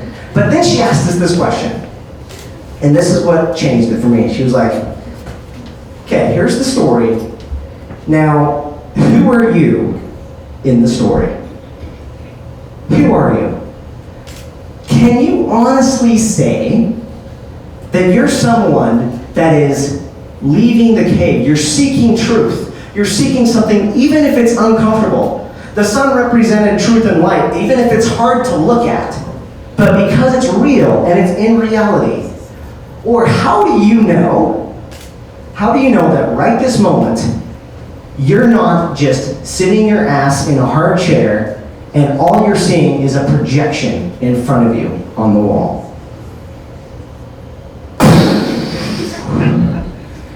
That was the first time I had ever reflected on my life and thought of everything that I knew is real and was like, holy fucking shit, I think I'm in a cave and all I'm seeing is projections on the wall. And it scared the living hell out of me. But there was one thing that, like, I went through this long 10-year process, actually, trying to figure out what truth was. Like, needing to keep on going, and I was guided by curiosity. You know, just like, what is true? I gotta find out, because holy crap, when that foundation cracked, it was dangerous. In fact, I'll be honest, the first time I was looking for different things, when I was stepping outside the cave, so to speak, I wanted to like rebuild that cave, rebuild that foundation that was cracked. I wanted to prove that it was right. I wanted to prove what I knew was right. And it just kept going down, one thing led to another, and it didn't end up where I thought it was going to, and that is leaving my religion. And so that was fairly recent, actually. I quit my day job 4 years ago to pursue my calling of being an entrepreneur and speaking, starting a couple businesses and stuff like that. And it's only been 2 years since I actually left the religion. And I share all of this with you to kind of just give context to where I come from. Because when you're stepping into anything new, I think you're going to feel like a fish out of water at times. That's how I've been living my entire life. Feeling like I've never done this before, it's learning it for the first time. And when there was that day that I found out that I was $53,000 in debt and a new baby on the way, I got mad, I got angry, because I realized I had already had this whole thing with my whole reality. And so the first thing I did, that I think is a very logical thing to do, I blamed. Boy, did I blame, because I was fucking pissed. I was pissed at my family because I didn't get taught about money. My family was very poor, and that's how I ended up in 53 grand in debt, right? Like, how else did I do it? But then I did something else that I think is the next step if you're gonna make your influence and your impact on the world. I took radical responsibility for who I was and where I was. That is so critical for anything that you want to change. You can't say, well, I want the best relationship in the world, but I'm great at relationships. I have no part to play in any of my breakups, right? It just doesn't work. If you want the best body in the world, hate to break it to you, you can't just say, you know what's my fucking genes, that I lost it. That's what I said too. By the way, one thing that was mentioned is I was 50 pounds heavier. This has been other things that I've added to this, ended up running a 50-mile ultra marathon and stuff like that. So I've been trying to decode and deconstruct what we can actually do and what's actually possible. So when I took that radical responsibility, I then started to scour everything I could around money and finances. Because with a baby on the way, I couldn't just not do anything now. And so I faced the radical awareness that I was 53,000, and then I freaking dug deep, but I couldn't just learn anymore, right? Because have you guys noticed what happens when you just learn? What happens to your life or your results when you just learn it? Right, not much, right? You're kind of close to the same place. You watch that YouTube video, it's motivational, you're like, huh, feel better now. I'm gonna go get a Starbucks, you know? Like, that's kind of how it goes. But I didn't have that luxury, so I started trying shit and changing the way I did my finances. And I ended up coming across this thing that I now call prosperity loop. And prosperity loop is something that anybody can get into that I believe is the key to prosperity. Now, why am I a big fan of prosperity? Well, I believe, especially people in this room, but in general, I believe people in general are generous. I've seen it. Like, so many people, they want to do good for other people. And I know that if you have an impact to make in the world, if you can become more prosperous, if I can help more people become more prosperous, they will be more generous. That prosperity will lead to generosity. And so I become so dedicated to figuring that out, and not just making money, you know, but getting into a place where you're solid. It's not about volume, it's about what you're doing with it. So what I want to share in the let's give some action items here, if you're taking any notes, is like something you can do to actually get into prosperity loop. And by the way, can you just help me on time? I don't know how long I've been up here. I want to see how much time I have. What? 10 minutes before? Okay, sweet. So I'll give something very brief, and then something that Antoine and I came up with is events are awesome. We all have gifts to share with the world, yes? We all have something, an impact we want to make. And sometimes as entrepreneurs and creatives, we don't do a really good job of sharing that. And one thing that we wanted to do is not just lead people here, but actually give something to take you deeper if you choose to. So at the end of my talk, I'll give something that you guys can take to go beyond to help your finances even deeper. But right now, I want to briefly give you some core concepts that anyone can take right now to start getting into prosperity. So it's actually just a very simple thing to understand. It's not about how much money you make. This might blow people's mind. It's not about how much money you make. Not at the beginning. It doesn't start there. A lot of people thought that if I just make more money, then they're chasing the wrong problem. And what's cool is we have a lot of data that shows this now. Have anybody ever heard what happens to lottery winners within like 5 years?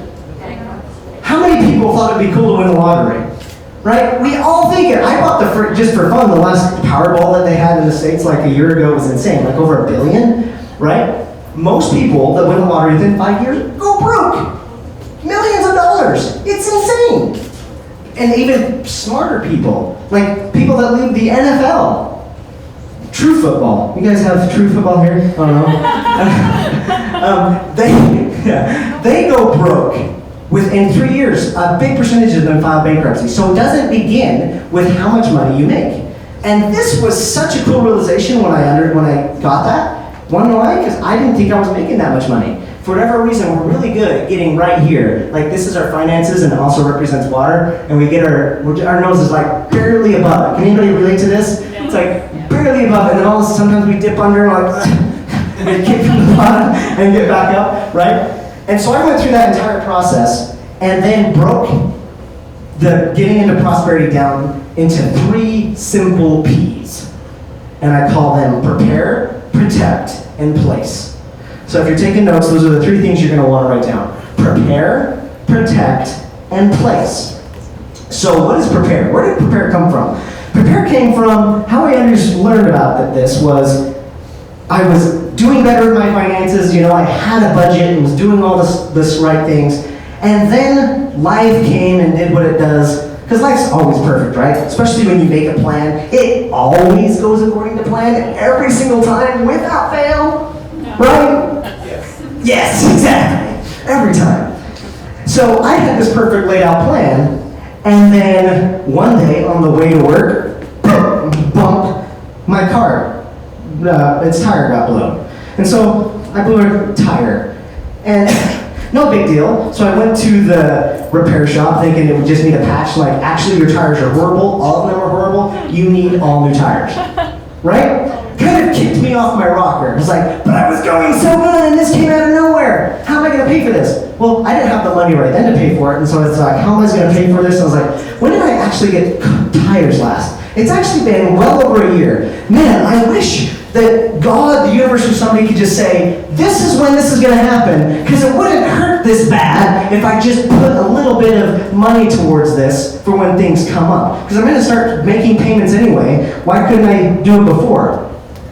And then I was like, why couldn't I do it before? So that's what preparedness is. Some people call it an emergency fund. For whatever reason, we are so good at preparing in a lot of other areas of our life.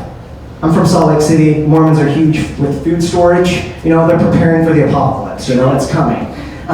In California, like many people brought a jacket tonight, even if the weather's good. Right? And it's kind of chilly. In California, they even have roofs on their house. I don't know why. I mean, the weather's perfect all the time, right? But why do they? Because it's going to rain at some point. So the very, very first step to getting anything in place is to have preparedness. It's so silly. Like when you hear some of these things, they're like, dude, that makes sense. Wait till you do it. Because things get really crazy when you actually implement it. So the first thing is preparedness. A good rule of thumb, a lot of experts agree, is just to begin by opening the account, like literally just open up the account that you call preparedness or emergency fund, and start with your first goal to collect 1,000 US dollars or Canadian dollars, whatever you choose, and start getting that little buffer up. Because here's the thing, it's not a matter of if it's going to rain, it's a matter of when. And I don't know if anybody here has heard of Dave Ramsey. He's like a big finance name in the US.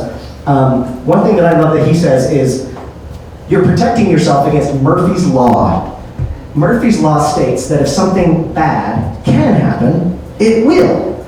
But when you are prepared, it is also Murphy repellent, which is weird. So not only are you prepared if and when Murphy does come, he actually shows up less often, right? It's almost like if you move across from the state or from one side of the country to another, your mother-in-law wants to come or whatever. If you don't have an extra guest bedroom, she wants to come like crazy. You finally get a bigger place that has a mother-in-law quarters and she never comes. It's like one of those things, like you can scare it away just by getting it, right? So preparedness, that's the first P.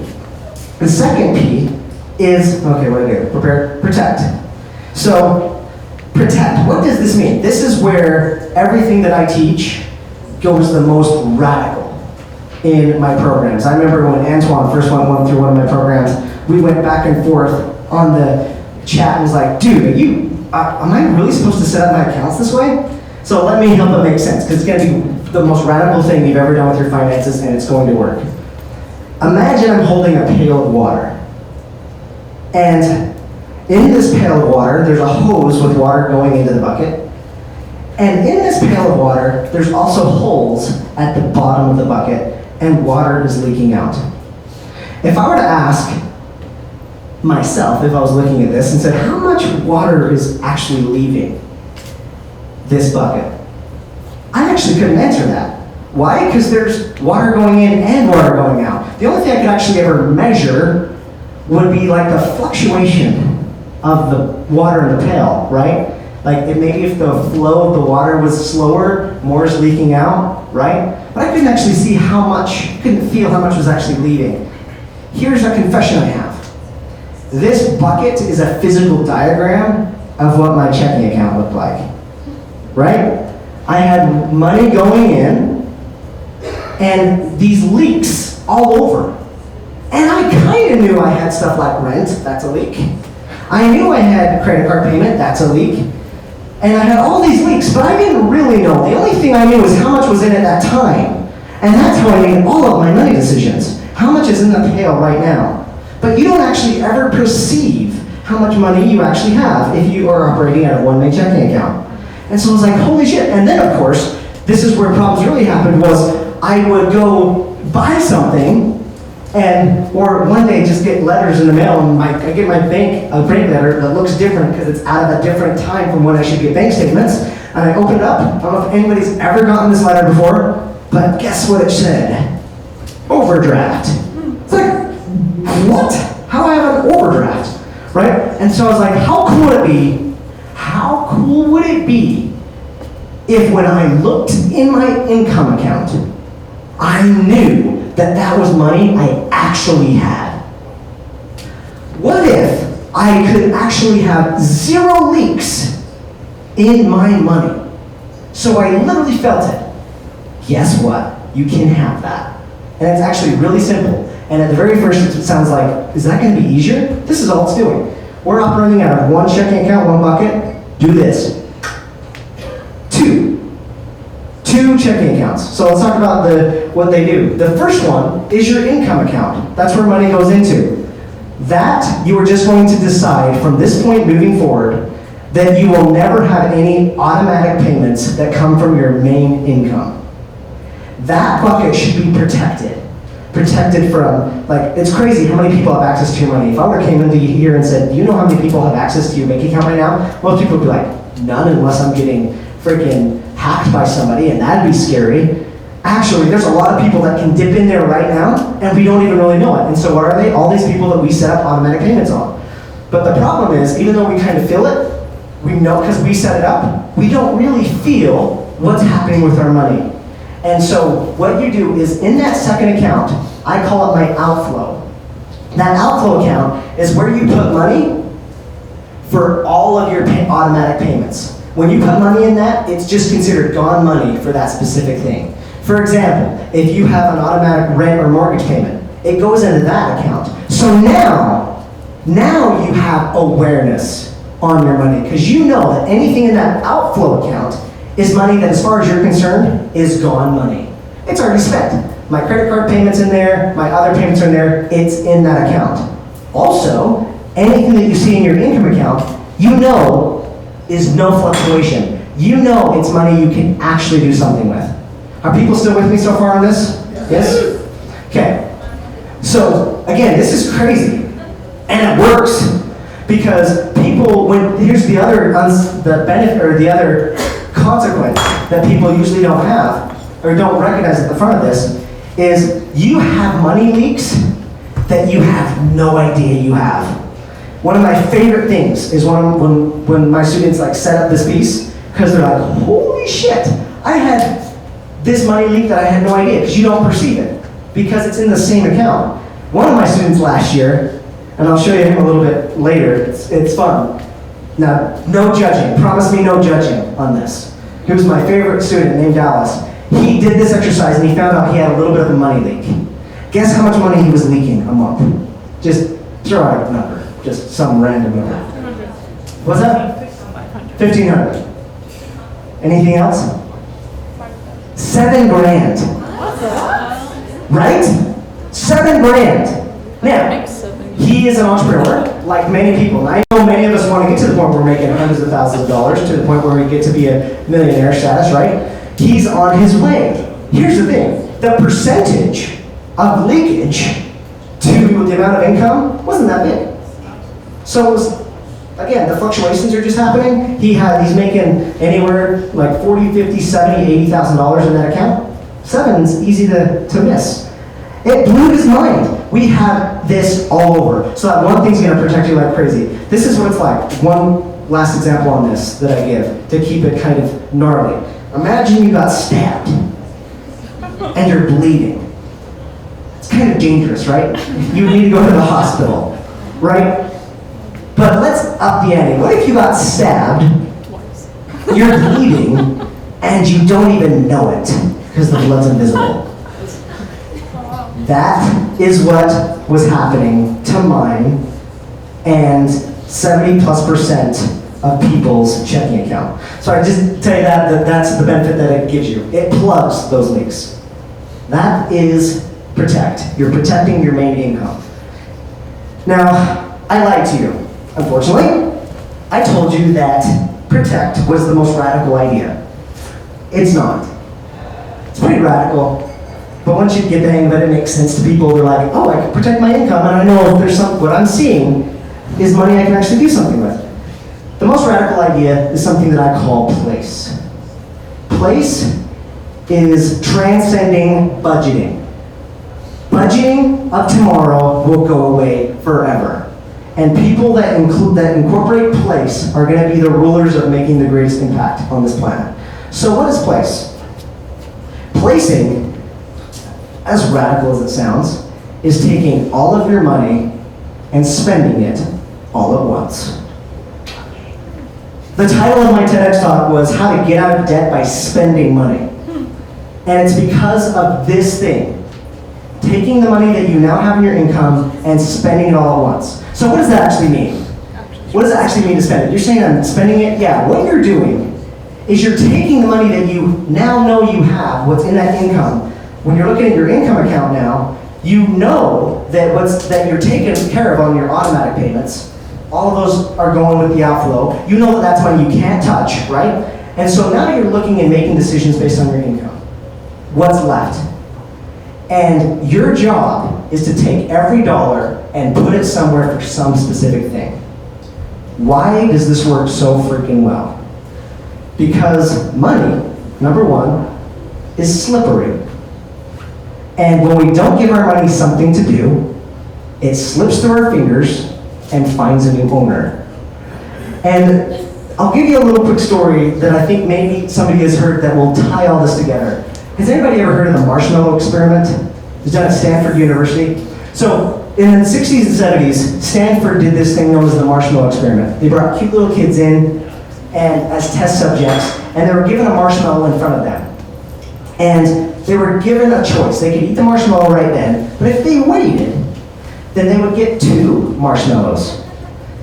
And it was a real fun experiment because it showed us human behavior. Most kids freaking down that first one. They couldn't wait, right? Not like we're not like that, right? But there were some kids that waited and they got 2. They got the reward. Then researchers went up one other layer. They're like, what if we could follow up with these kids into adulthood, and would there be a difference with how they behaved and acted in life? What they found was freaking staggering. Because it turned out the kids that waited and got 2 marshmallows, in every metric, in academics, in relationships, in mental health and happiness, they performed higher in every single area. I'm talking their relationships lasted longer, they were less likelihood of being divorced, they were less likely to be on antidepressants or being addicted to alcohol, and, shocker, they were doing better financially. Why? So when people hear that, they're like, oh, it's because they had awesome willpower. You know, they can say no. Here's the key to all of prosperity. And kernel down to this one thing. When people get to the point of place, they're usually going to ask, well, with this money that's left, how much should I put towards food between now and the time I get paid next or make money next? How much should I put towards food versus fuel versus this event I want to go to? And they're asking all these questions of how much they should put towards these things. And when you ask those questions, congratulations, because you have arrived. That is the prosperity loop. Because what those children did, when you ask the data and what the adults did, is they had the habit of making the best decision holistically and for the long term. What placing forces you to do is give every dollar a what?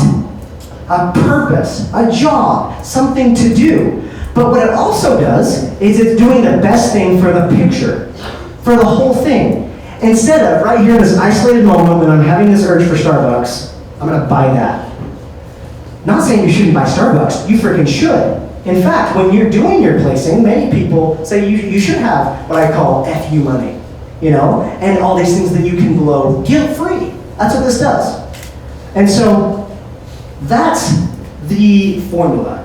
That's setting it up. And the cool thing is it's something that every single person can do. And it's not just saying, invest in this thing, have this cool thing. What is it doing? It's getting to the freaking core, the thing that actually fucking matters. And I think I mentioned it, but just in case I didn't.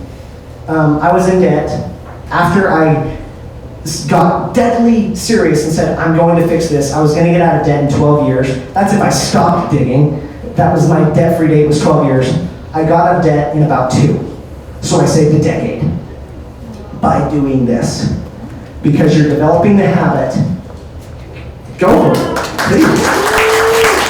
Stop it. Stop it. I don't know if anybody's ever been to Tony Robbins, but there's this funny guy that does the event with him named Joseph McClennan, and that's what he does. It's like, stop it. Like he actually was doing that. I did it wrong. He was doing like, oh, stop it. Stop it. So I appreciate the love. So here's the final thing of why this is such, why I'm so passionate about this. Steve Jobs, I think, said it best. We're all, like, there's other people that are not here on a Friday night in this room, right? There's people out there right now that are like just getting wasted or playing video games or smoking weed now that it's legal, right? Nothing wrong with that, do it. But you chose to be here tonight on a Friday night, Saturday, holy shit. Sorry, dropping a little bit too much. Saturday, you get out your drinking already last night. Makes sense now. But you're spending your time to make yourself better and to improve, and that is different. And I know why you're doing it. Why are you doing it? Because I believe that if you're in this room, you have an impact to make. And something that Steve Jobs said that helped me early on in my journey was watching a YouTube video where he said, when you look around you, and your life will never be the same when you realize this one simple fact, that everything you see in this room or outside of here was made up by people that are no smarter than you. And that you can make your difference in the world. You can change things. You can mold it. You can improve upon it. You can make your own things for other people to use. That light bulb went off to me because I was just some polite kid, as they called us, that had no future and was just going to stay in that bubble. And I knew that holy shit, if he's saying this, that means I have a shot. And so I believe every single person in here has some difference to make. And something that I also believe, besides the fact that prosperity breeds more generosity, I also believe that when good people make good money, great things happen. And that's what I hope this helps you do as well. So with that, thank you very much.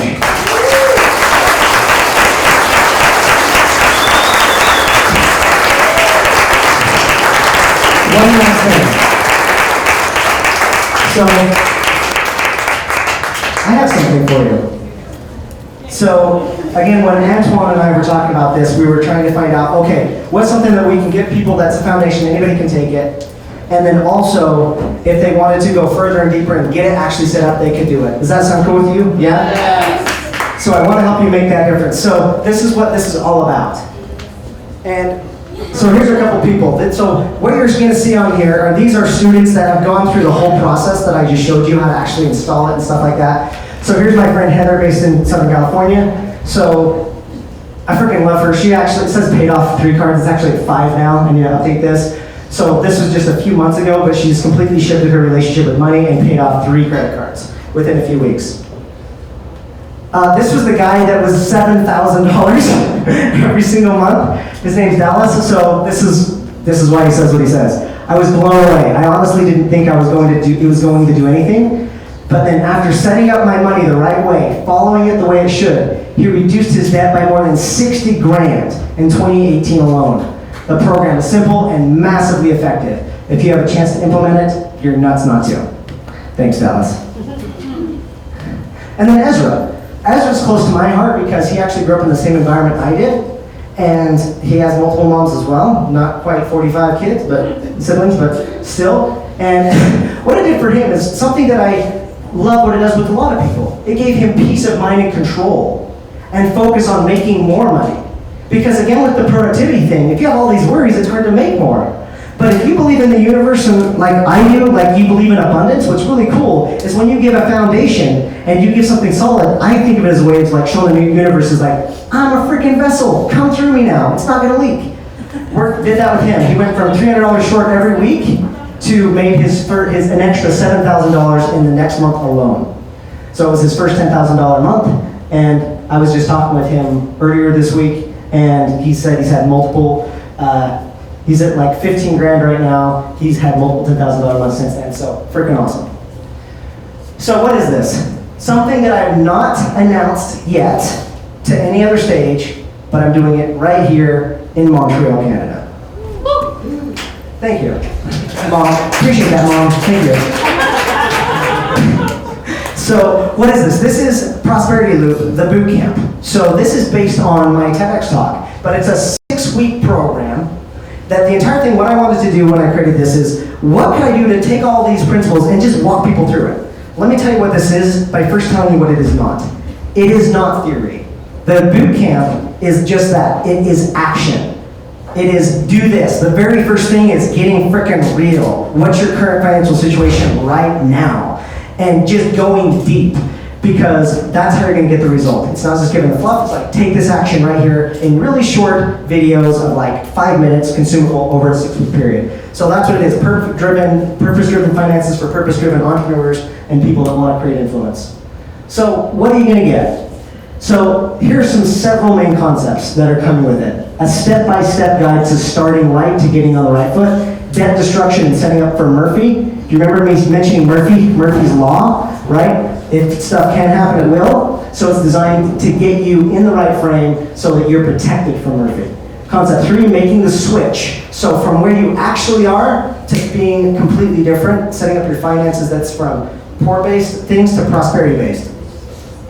Concept 4, secret systems of the successful. So this is one of my favorite things too. I'm going to share exactly how I place my money, how I mentioned the placing, and what other successful people do. Exactly like what to do first. Has anybody ever heard of the concept like pay yourself first, right? What a concept.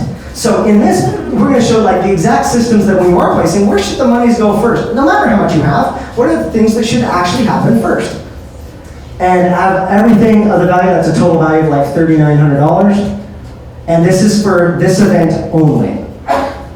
So who is it for? When I was designing it, I wanted to be for entrepreneurs. Why? Because there are people that are making change. And I wanted people that I know if it's helping them, it's going to help other people. Also people that maybe have struggled to make something stick before. Because this is designed to be simple and easy to follow. Also, if you're looking to make more money so that you can make more impact. If that's what you're going for, then that's somebody that I want to help. So again, this is what you're going to get. Everything here, total value of this. A couple bonuses for this. Here's some of the things that make this stick. The first thing, we call ourselves very proudly money maniacs.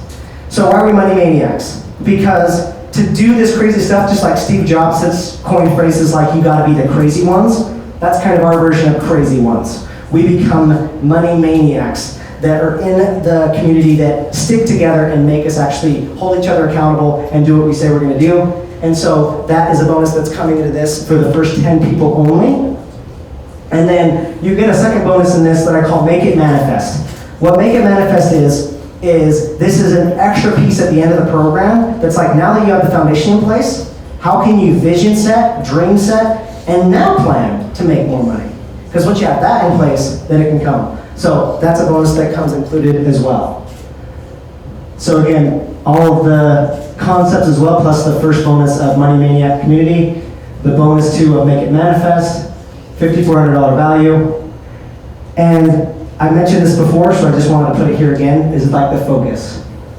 This is my core belief with Prosperity Loop. People are naturally generous. Call me idealistic, but if you help someone become more prosperous, that prosperity will then spread into more generosity. And that's the spirit that I want people that come through the program to do. So if all this did was help you get out of debt, this is kind of my thing, would it be worth it? Like, if you became free now, would that be something that would be useful?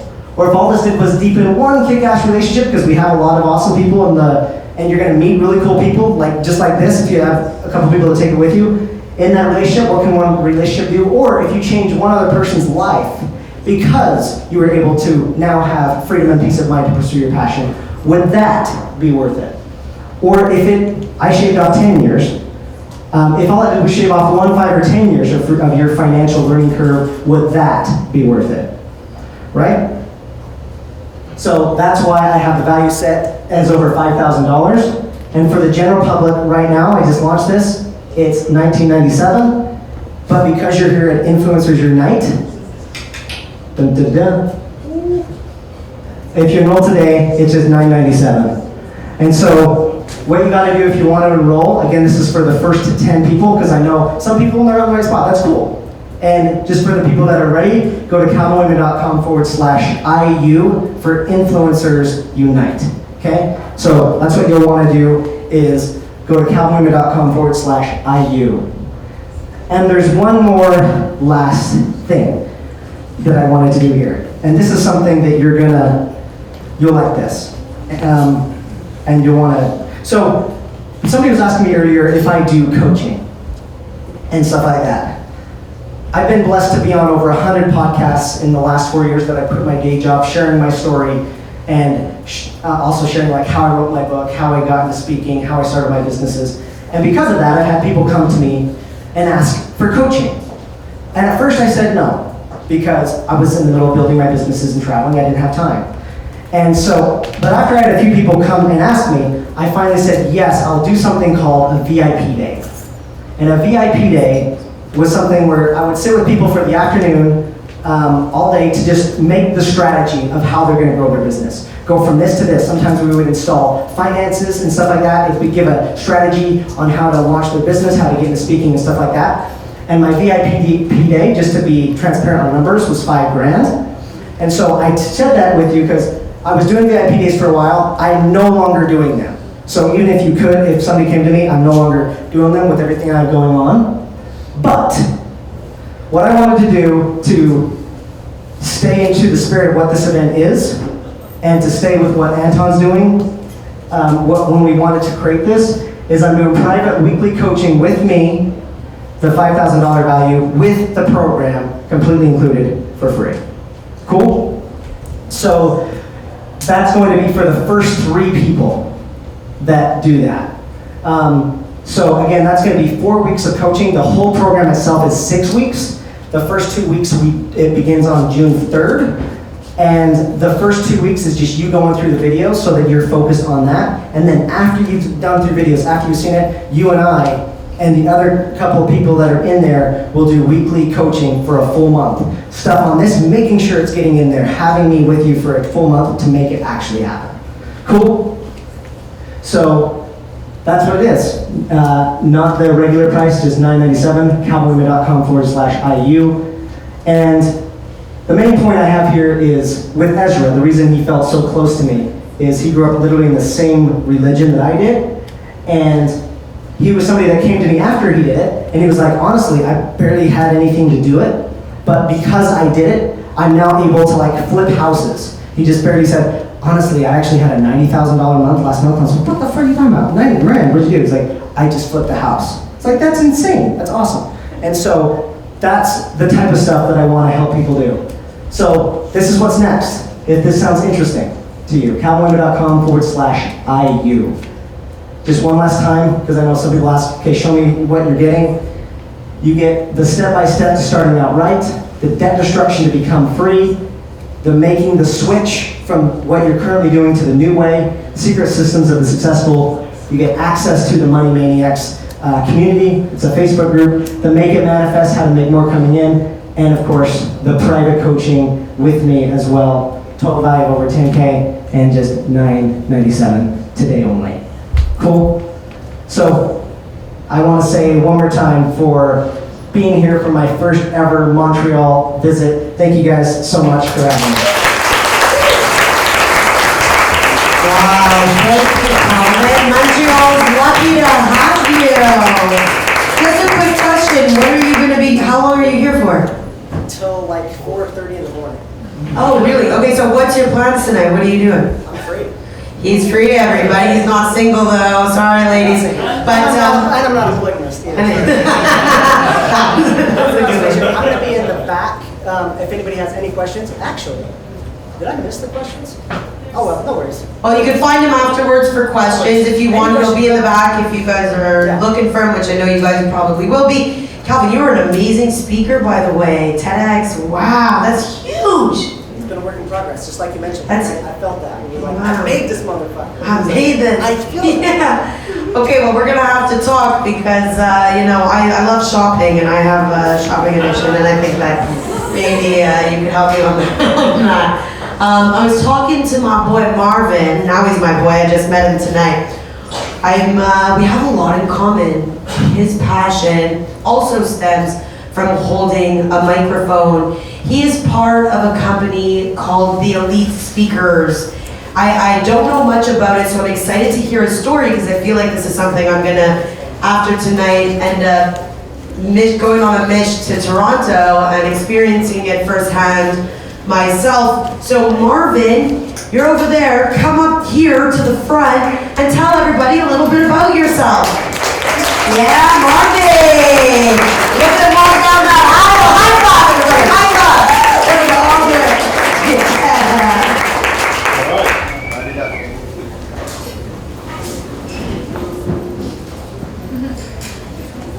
Well, hello everyone.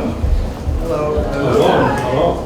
Since you have a good evening so far? Yes. Great, great. Well, my name is Marvin Theodore, and a lot of people in Montreal know me as an amazing personal trainer. Yes, yes. And other people have no clue what I do. Does anyone have no clue what I do? Yeah? Great? All right, awesome. Well, I have a message for the world, and that's how I found Elite Speaker Academy, okay?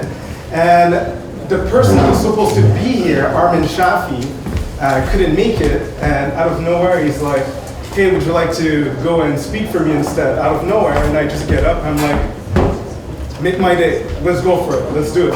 So, how many of you would feel really comfortable if you could speak in front of 100 people with a 2-hour notice? How many people would be interested in that? Yes? Yes? All right, good.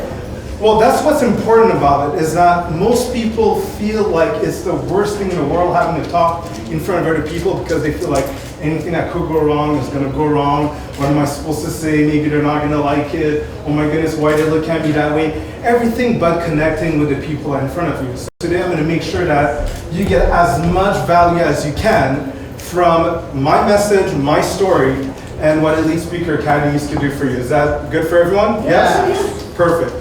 So like I said, started my life as a personal trainer. Yes, I started my life as a personal trainer. Just when I was working out on my own, I realized that I could explain certain theories very easily. So I said, hey, you know what? I'm going to go and be a trainer. So everyone's like, hey, Marvin, that's a very beautiful story. Everyone thinks like that. It just ends there. I always was in good shape. In reality, what led me to be in good shape is not that much of a beautiful story. And it all started when I had to explain at another speaking event how come I was so synonymous with always having a smile, and then there came a part of my life where I had no more smile, and I had to learn how to gain it back. Would anyone be interested in hearing that story? Yes. I gained yes? Perfect. So I realized that when I had to look back, hey, wait a minute, when was I so synonymous with having a smile? I'm like, oh, it's true. When I was in elementary school, I was always running around, being the class clown. Everyone was happy around me. I made people laugh, and I'm like, wow, it's true. I was always happy that time. I'm like, wait a minute. I wasn't maybe happy at that time. And I paid attention, I'm like, wait a minute. That was the time where, growing up in my house, I realized that both of my brothers that I looked up to, and I was always telling to my friends how amazing my brothers were, I did not understand why my brothers hated my guts so much and would never want to spend time with me. I had 2 older brothers, and they never wanted to spend time with me. They hated my guts. They couldn't stand being around me. So imagine me, this guy growing up, that seems to be smiling all the time, but in my own home, I was homeless. In my own home. Like my own brothers don't like me and I like them. I like people that don't like me. How does that work? So what happened when I get outside, that love that I would have wanted to have with them, someone had to get it. I had to get someone's attention, and it was the people that were at the school that were giving me that attention back that fueled me to keep going forward in life. So when you're kind to someone, and you're responding to the energy that they're giving to you, you have no idea who you're giving the energy back to when you respond to someone, when someone is hurt by you. Now, what happened here afterwards was this. I started working out at the gym to beat the crap out of my oldest brother. Told you, there's nothing noble about it. I was like, that's it. That is it. Enough is enough. And I really worked out the gym for like 2 years. And I got into the room, I opened the door, and I was like, that's it. All right, that's it. And he's like, whoa, okay, what's going on? He's like, yeah. Because what's going on here when I'm fed up and when I'm challenging you is because you're the oldest brother. There's this book on Proverbs. I know you're reading it too. And I give you a chance. It's been over 10 weeks we've been reading that book and you haven't been reading it. So that was my last chance I was giving to you, and now I'm going to speak up because you're the oldest brother. You're supposed to be an example in the house. You're supposed to have younger brothers look up to you and be like, oh, that's what I should be doing, but that's not what I see from you. And I wish I could see that from you because I'm not getting that right now. So this is why I feel like I need to get up and I need to say something to you, because obviously there's some things that you're not seeing or hearing or feeling or not realizing of what you could be doing and who's actually looking up to you. And what happened there is, at that specific moment, I think my brother was forced to realize and pay attention to something that he never really paid attention to. Why did you hate my guts for no reason growing up? And he actually had to think for the first time. And I think it was for the first time he realized it himself. He's like, wow. Because you were the planned one. Meaning somewhere he had understood that I was planned out of the other brothers, and automatically the self-worth of him and my other brother obviously was not really that high. That's a conclusion they made out of it. Do you really think we have to talk about that ever again in our lives? So I realized one thing here, that now the relationship that I have with my brother is amazing today, and it has been amazing ever since that specific point. When I decide to use something that we would level or label as negative, anger, and I actually allowed someone to pay attention to what was actually really hurting them. And the relationship now had a second chance, and we were able to reestablish something that was actually meant to be like that all along. But what about if I would have never stepped up? What about if I would have never decided to do something about it? See, most problems, it's not about what actually happened, it's about what was not said at the right time. All this time, all these years growing up, he was holding this message in, never realizing that everything that was fueling his actions or his inactions were things that he never really paid attention to. And you're gonna let that fuel you, and then you have a company that you own, and then you have a family that you wanna grow, and you don't have that habit of paying attention to what's really actually hurting you. And that's why for me, I couldn't just be a personal trainer anymore. When I know when a person comes into my office, I know what they're really dealing with. They're not really talking about it. And they're trying to think that but just by going up with the reps, no pain, no gain, everything's gonna fix itself. Well, if they really realized what was really going on, they'd be signing up for a different type of class. But they would do this also, but for the right reasons. To pay attention to how they are at that present moment. And that's what I do with people now when I train with them. I get them to pay attention to how they are at that present moment.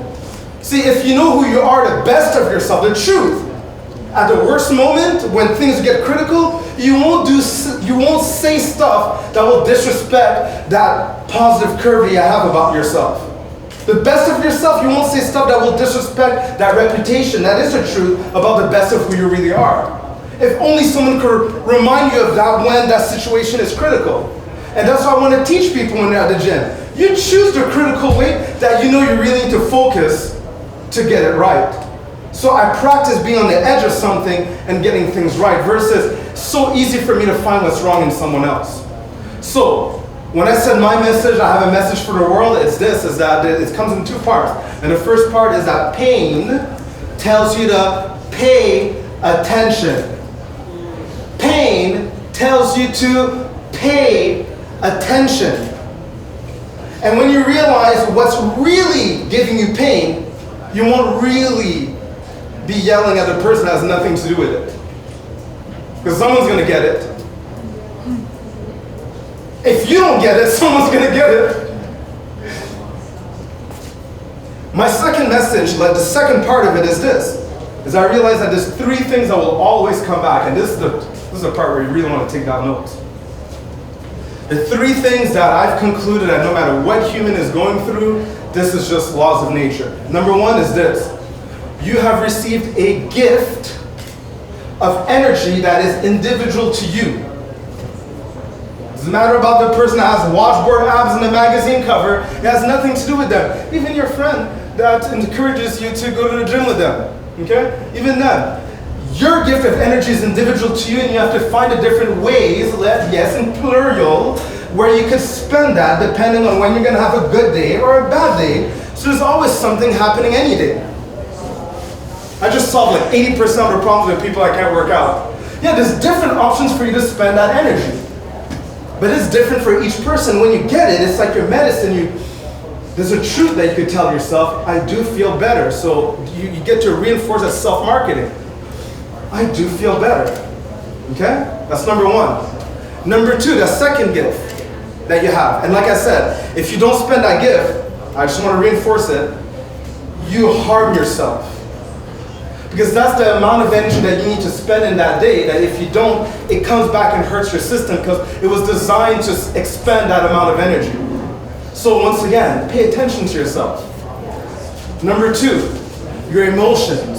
Every emotion that you have needs to be expressed in some way. It needs to be heard, feel understood, and respected. So if you don't know how to express them in a respectful way, at the right time, where you're the person's most responsive, then that will come back and harm you. Guaranteed. And these are two things where your body comes back and silently, it lets you know gradually and explodes that it was angry. Because it was trying to tell you something that you never developed this sensitivity to pay attention that that's what was going on all along. Yeah, well, when you're hurt or injured or ill, now you have the sensitivity. Does that have to happen for you to start getting into more activity?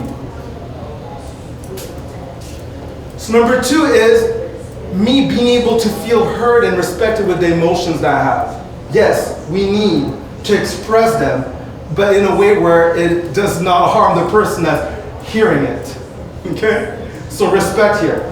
And the last one is a message that you have for the world, meaning that your life, if it had to take a stand for something that's way greater than you, okay, what team would you get on and speak that message from? Meaning, what is meaningful and fulfilling for you in your life? Is that expressed? Because if you never took the time to see that there was actual pain in your life, that you're living because you're not paying attention to that, well, you need to start paying attention to that. They're fulfilling meaningful activities that I never took the time to realize that, hey, maybe I'm not expressing that. When did I stop doing those things?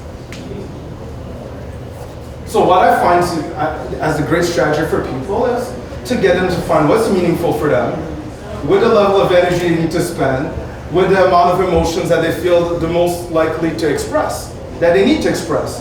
Now you have all three in one activity, but at least you're going to get it done all the time. It's just making those things simple. So those three things are the three things that will harm you if they don't get expressed in some way. And all your emotions, like I said, it's something that needs to be heard. Every emotion that you feel, even any negative emotion that you feel, is something that needs to be heard. So we need to start paying attention to ourselves. Now, my name is Marvin Theodore, and I'm happy that you were able to listen to this part of it, to my message. And I really like to thank you for really being like a really good audience, really being there with me. And I'll even explain to you what I was doing here, so that you could, like I said, get as much value as possible from our time together. Is that all right? Yes. Thank you. So what I did there at the beginning is, instead of being in my head, I did what we call a powerful pause. It was not a technique. It was like I have to powerfully stand there and attempt to make real contact. I can't fake this. You won't fake it till we make it on this one. I have to make a real connection, because I'll need you to make it through. And any moment I would get in my head, I just need to get back at you and look back at you, because you don't want me to mess this up. So by looking at you, I can't mess this up. See? And that's another trick that you have when you're speaking. The people in the audience don't want you to mess up for real. And if they could give you anything, they would. So look at them for inspiration when you need to speak. I used the crap out of you today. You need to go on a date. I'm sorry.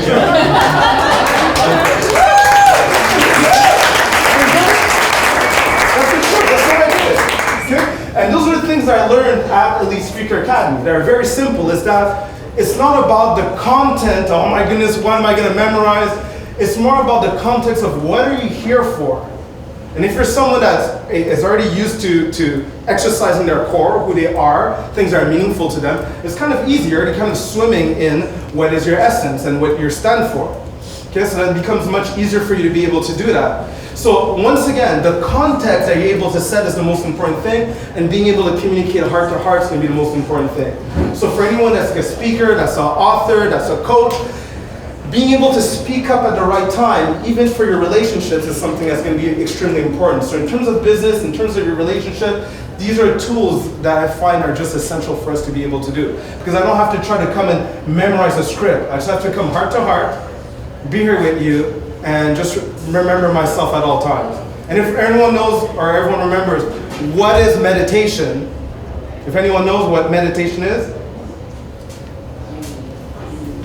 take a pause, you close your eyes, and you breathe.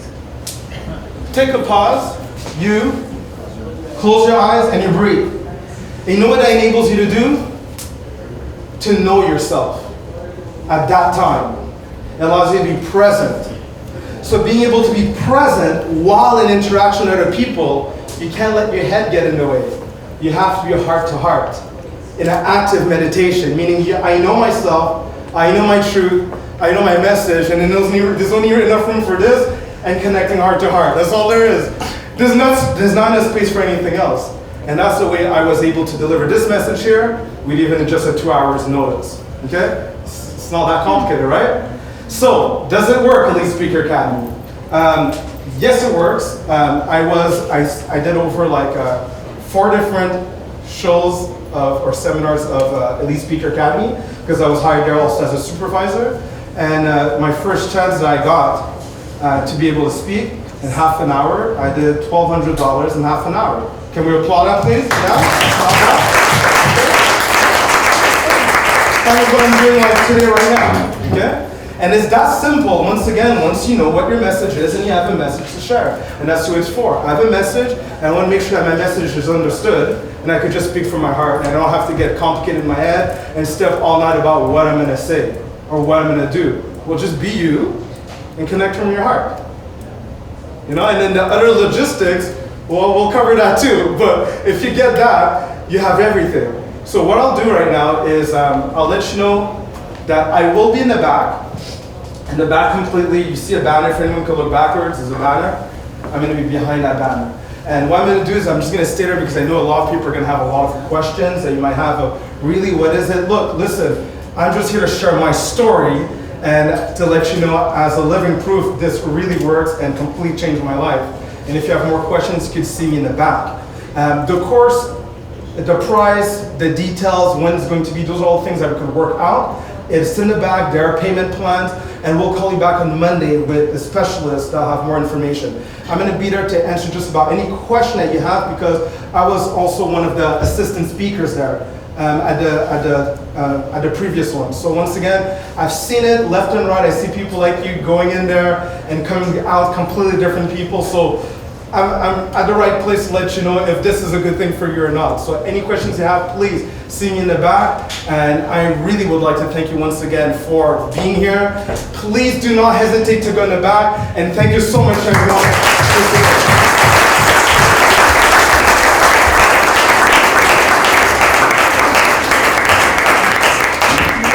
Oh shit, brother, come here.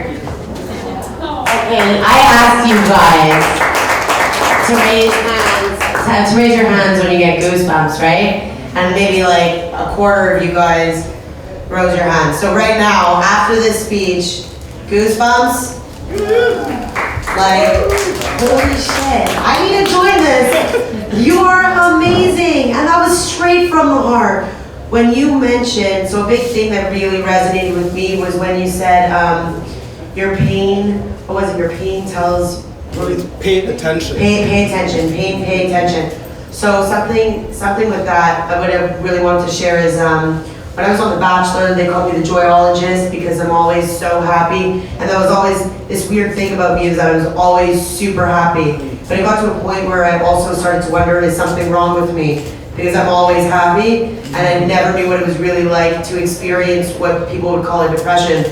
And then after a few years of traveling, everybody around me kept saying, Jen, it's time for you to come home, it's time to get your shit together, it's time to get a full-time job. You know, my friends were getting married, having kids. They were like, it's enough already, you're traveling the world, spending all your money, and it's time now to get your shit together, stop running away, they would tell me. So I came back home, and for the first time in my life, I went through a depression. And I was experiencing this pain where I couldn't get out of bed, you know, and when I was going out at night, I was drinking and partying all the time, and I was sleeping throughout the day, and I was just so unhappy. It was so not like me, and I didn't understand what was going on with me and my body, and I just didn't really have the motivation, and I lost myself. And then I realized it was this pain of not listening to myself and listening to everybody around me, thinking that they knew what was best for my life, they knew what was best for my future, and I realized I wasn't staying true to who I am, and I knew that I had these dreams of traveling the world and storytelling.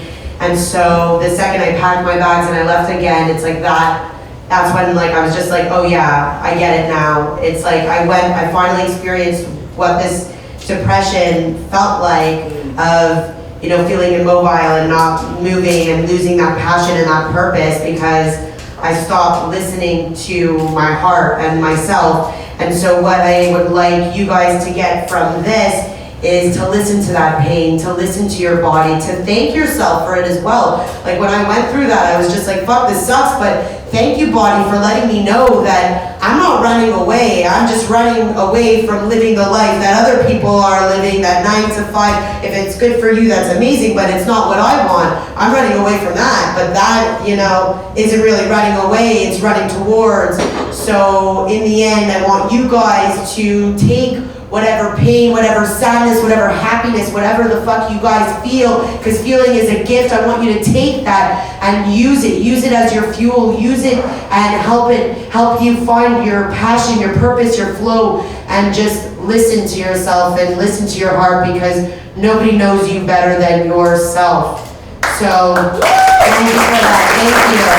So everybody who loves you, they may think they know what's best for you, and maybe sometimes they do, but at the same time, you know what's best for you. So even though the people around you who love you, they're going to give you their advice, always know that you, most of the time, have the right answer. Most of the time. But you do. So listen to yourself, guys, and I hope that you guys are feeling inspired, feeling like you're super pumped up after this. Marvin, come here. I love you. And you're just back here with me, and you're just, I feel your energy. You have such good vibes. Your soul. Okay, we're besties. We're chilling, okay? I'm gonna hang out with you. So Antoine and Hugo, they put all of this together, and you know, last year was an epic event, and this year, there's something about the energy here and love this environment. I love this earthy feeling, and I feel like I can connect more with you guys on a deeper level. And I'm super proud and happy and honored when I got this phone call in Mexico City. I was just like, holy shit, do I come home for this? Like, what do I do? I was away for 6 months, and I've always had this like nervous feeling I'm coming back home to my roots. But it's like exciting. I'm happy to be back. But it's just this like nervous, like I've changed so much, but I'm going back and throwing myself back into the place that, you know, usually ends up staying kind of the same, but still like people around you have changed and grow. And so I had to make this decision whether I was gonna come back home for this or not. And I'm so grateful and thankful that I did. And I'm so happy to be here with you guys to connect and feel you and love you. And after I want a big hug from everybody. So come give me hugs after. Hugo and Antoine, everybody please put your hands together for my main boys. Come on up. Thank you guys. Thank you for being at the event. Tonight 2019. Appreciate your attendance. Everyone. Appreciate everyone who's been here the whole night. Thank you so much. And now we'll get a word from Hugo.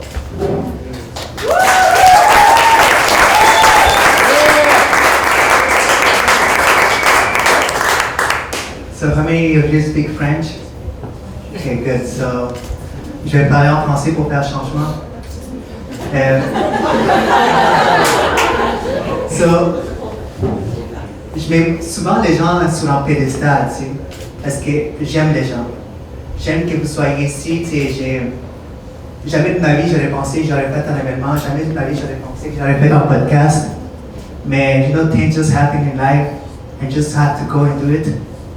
So for me, when I was in school, I didn't like to go and talk in front of people. J'avais pas ça parler devant des gens parce que I started crying. Je commençais à pleurer because it wasn't my thing, you know.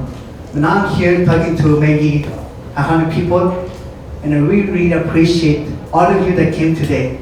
J'apprécie vraiment tous ceux qui sont venus ici aujourd'hui. I don't know all of you, but I will make sure to talk to you, to everyone that's here. Je vais parler à tout le monde qui sont ici. Thank you very much. I appreciate it. Jennifer, thank you for coming here. Francesca, Nicola, and all the team, Brigitte too. And, you know, in life, you just have to go and do it. I'm an entrepreneur, and I make things happen. I'm a podcaster because I love people. Puis, c'est vraiment important, c'est, I'm gonna be forever. I'm gonna be forever for real.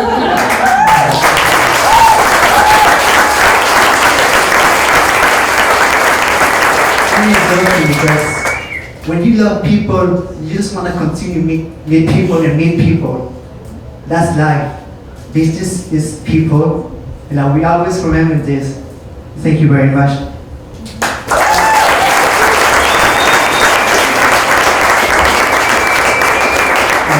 Une dernière chose, on a encore une heure de temps. Si la meilleure chose à faire dans une conférence, dans une soirée de prestatage, c'est juste parler aux gens à côté de vous. The best thing to do in a conference and a walk in the bank is just turn around, turn to your left, to your right, and start talking to people. You never know who you're gonna meet.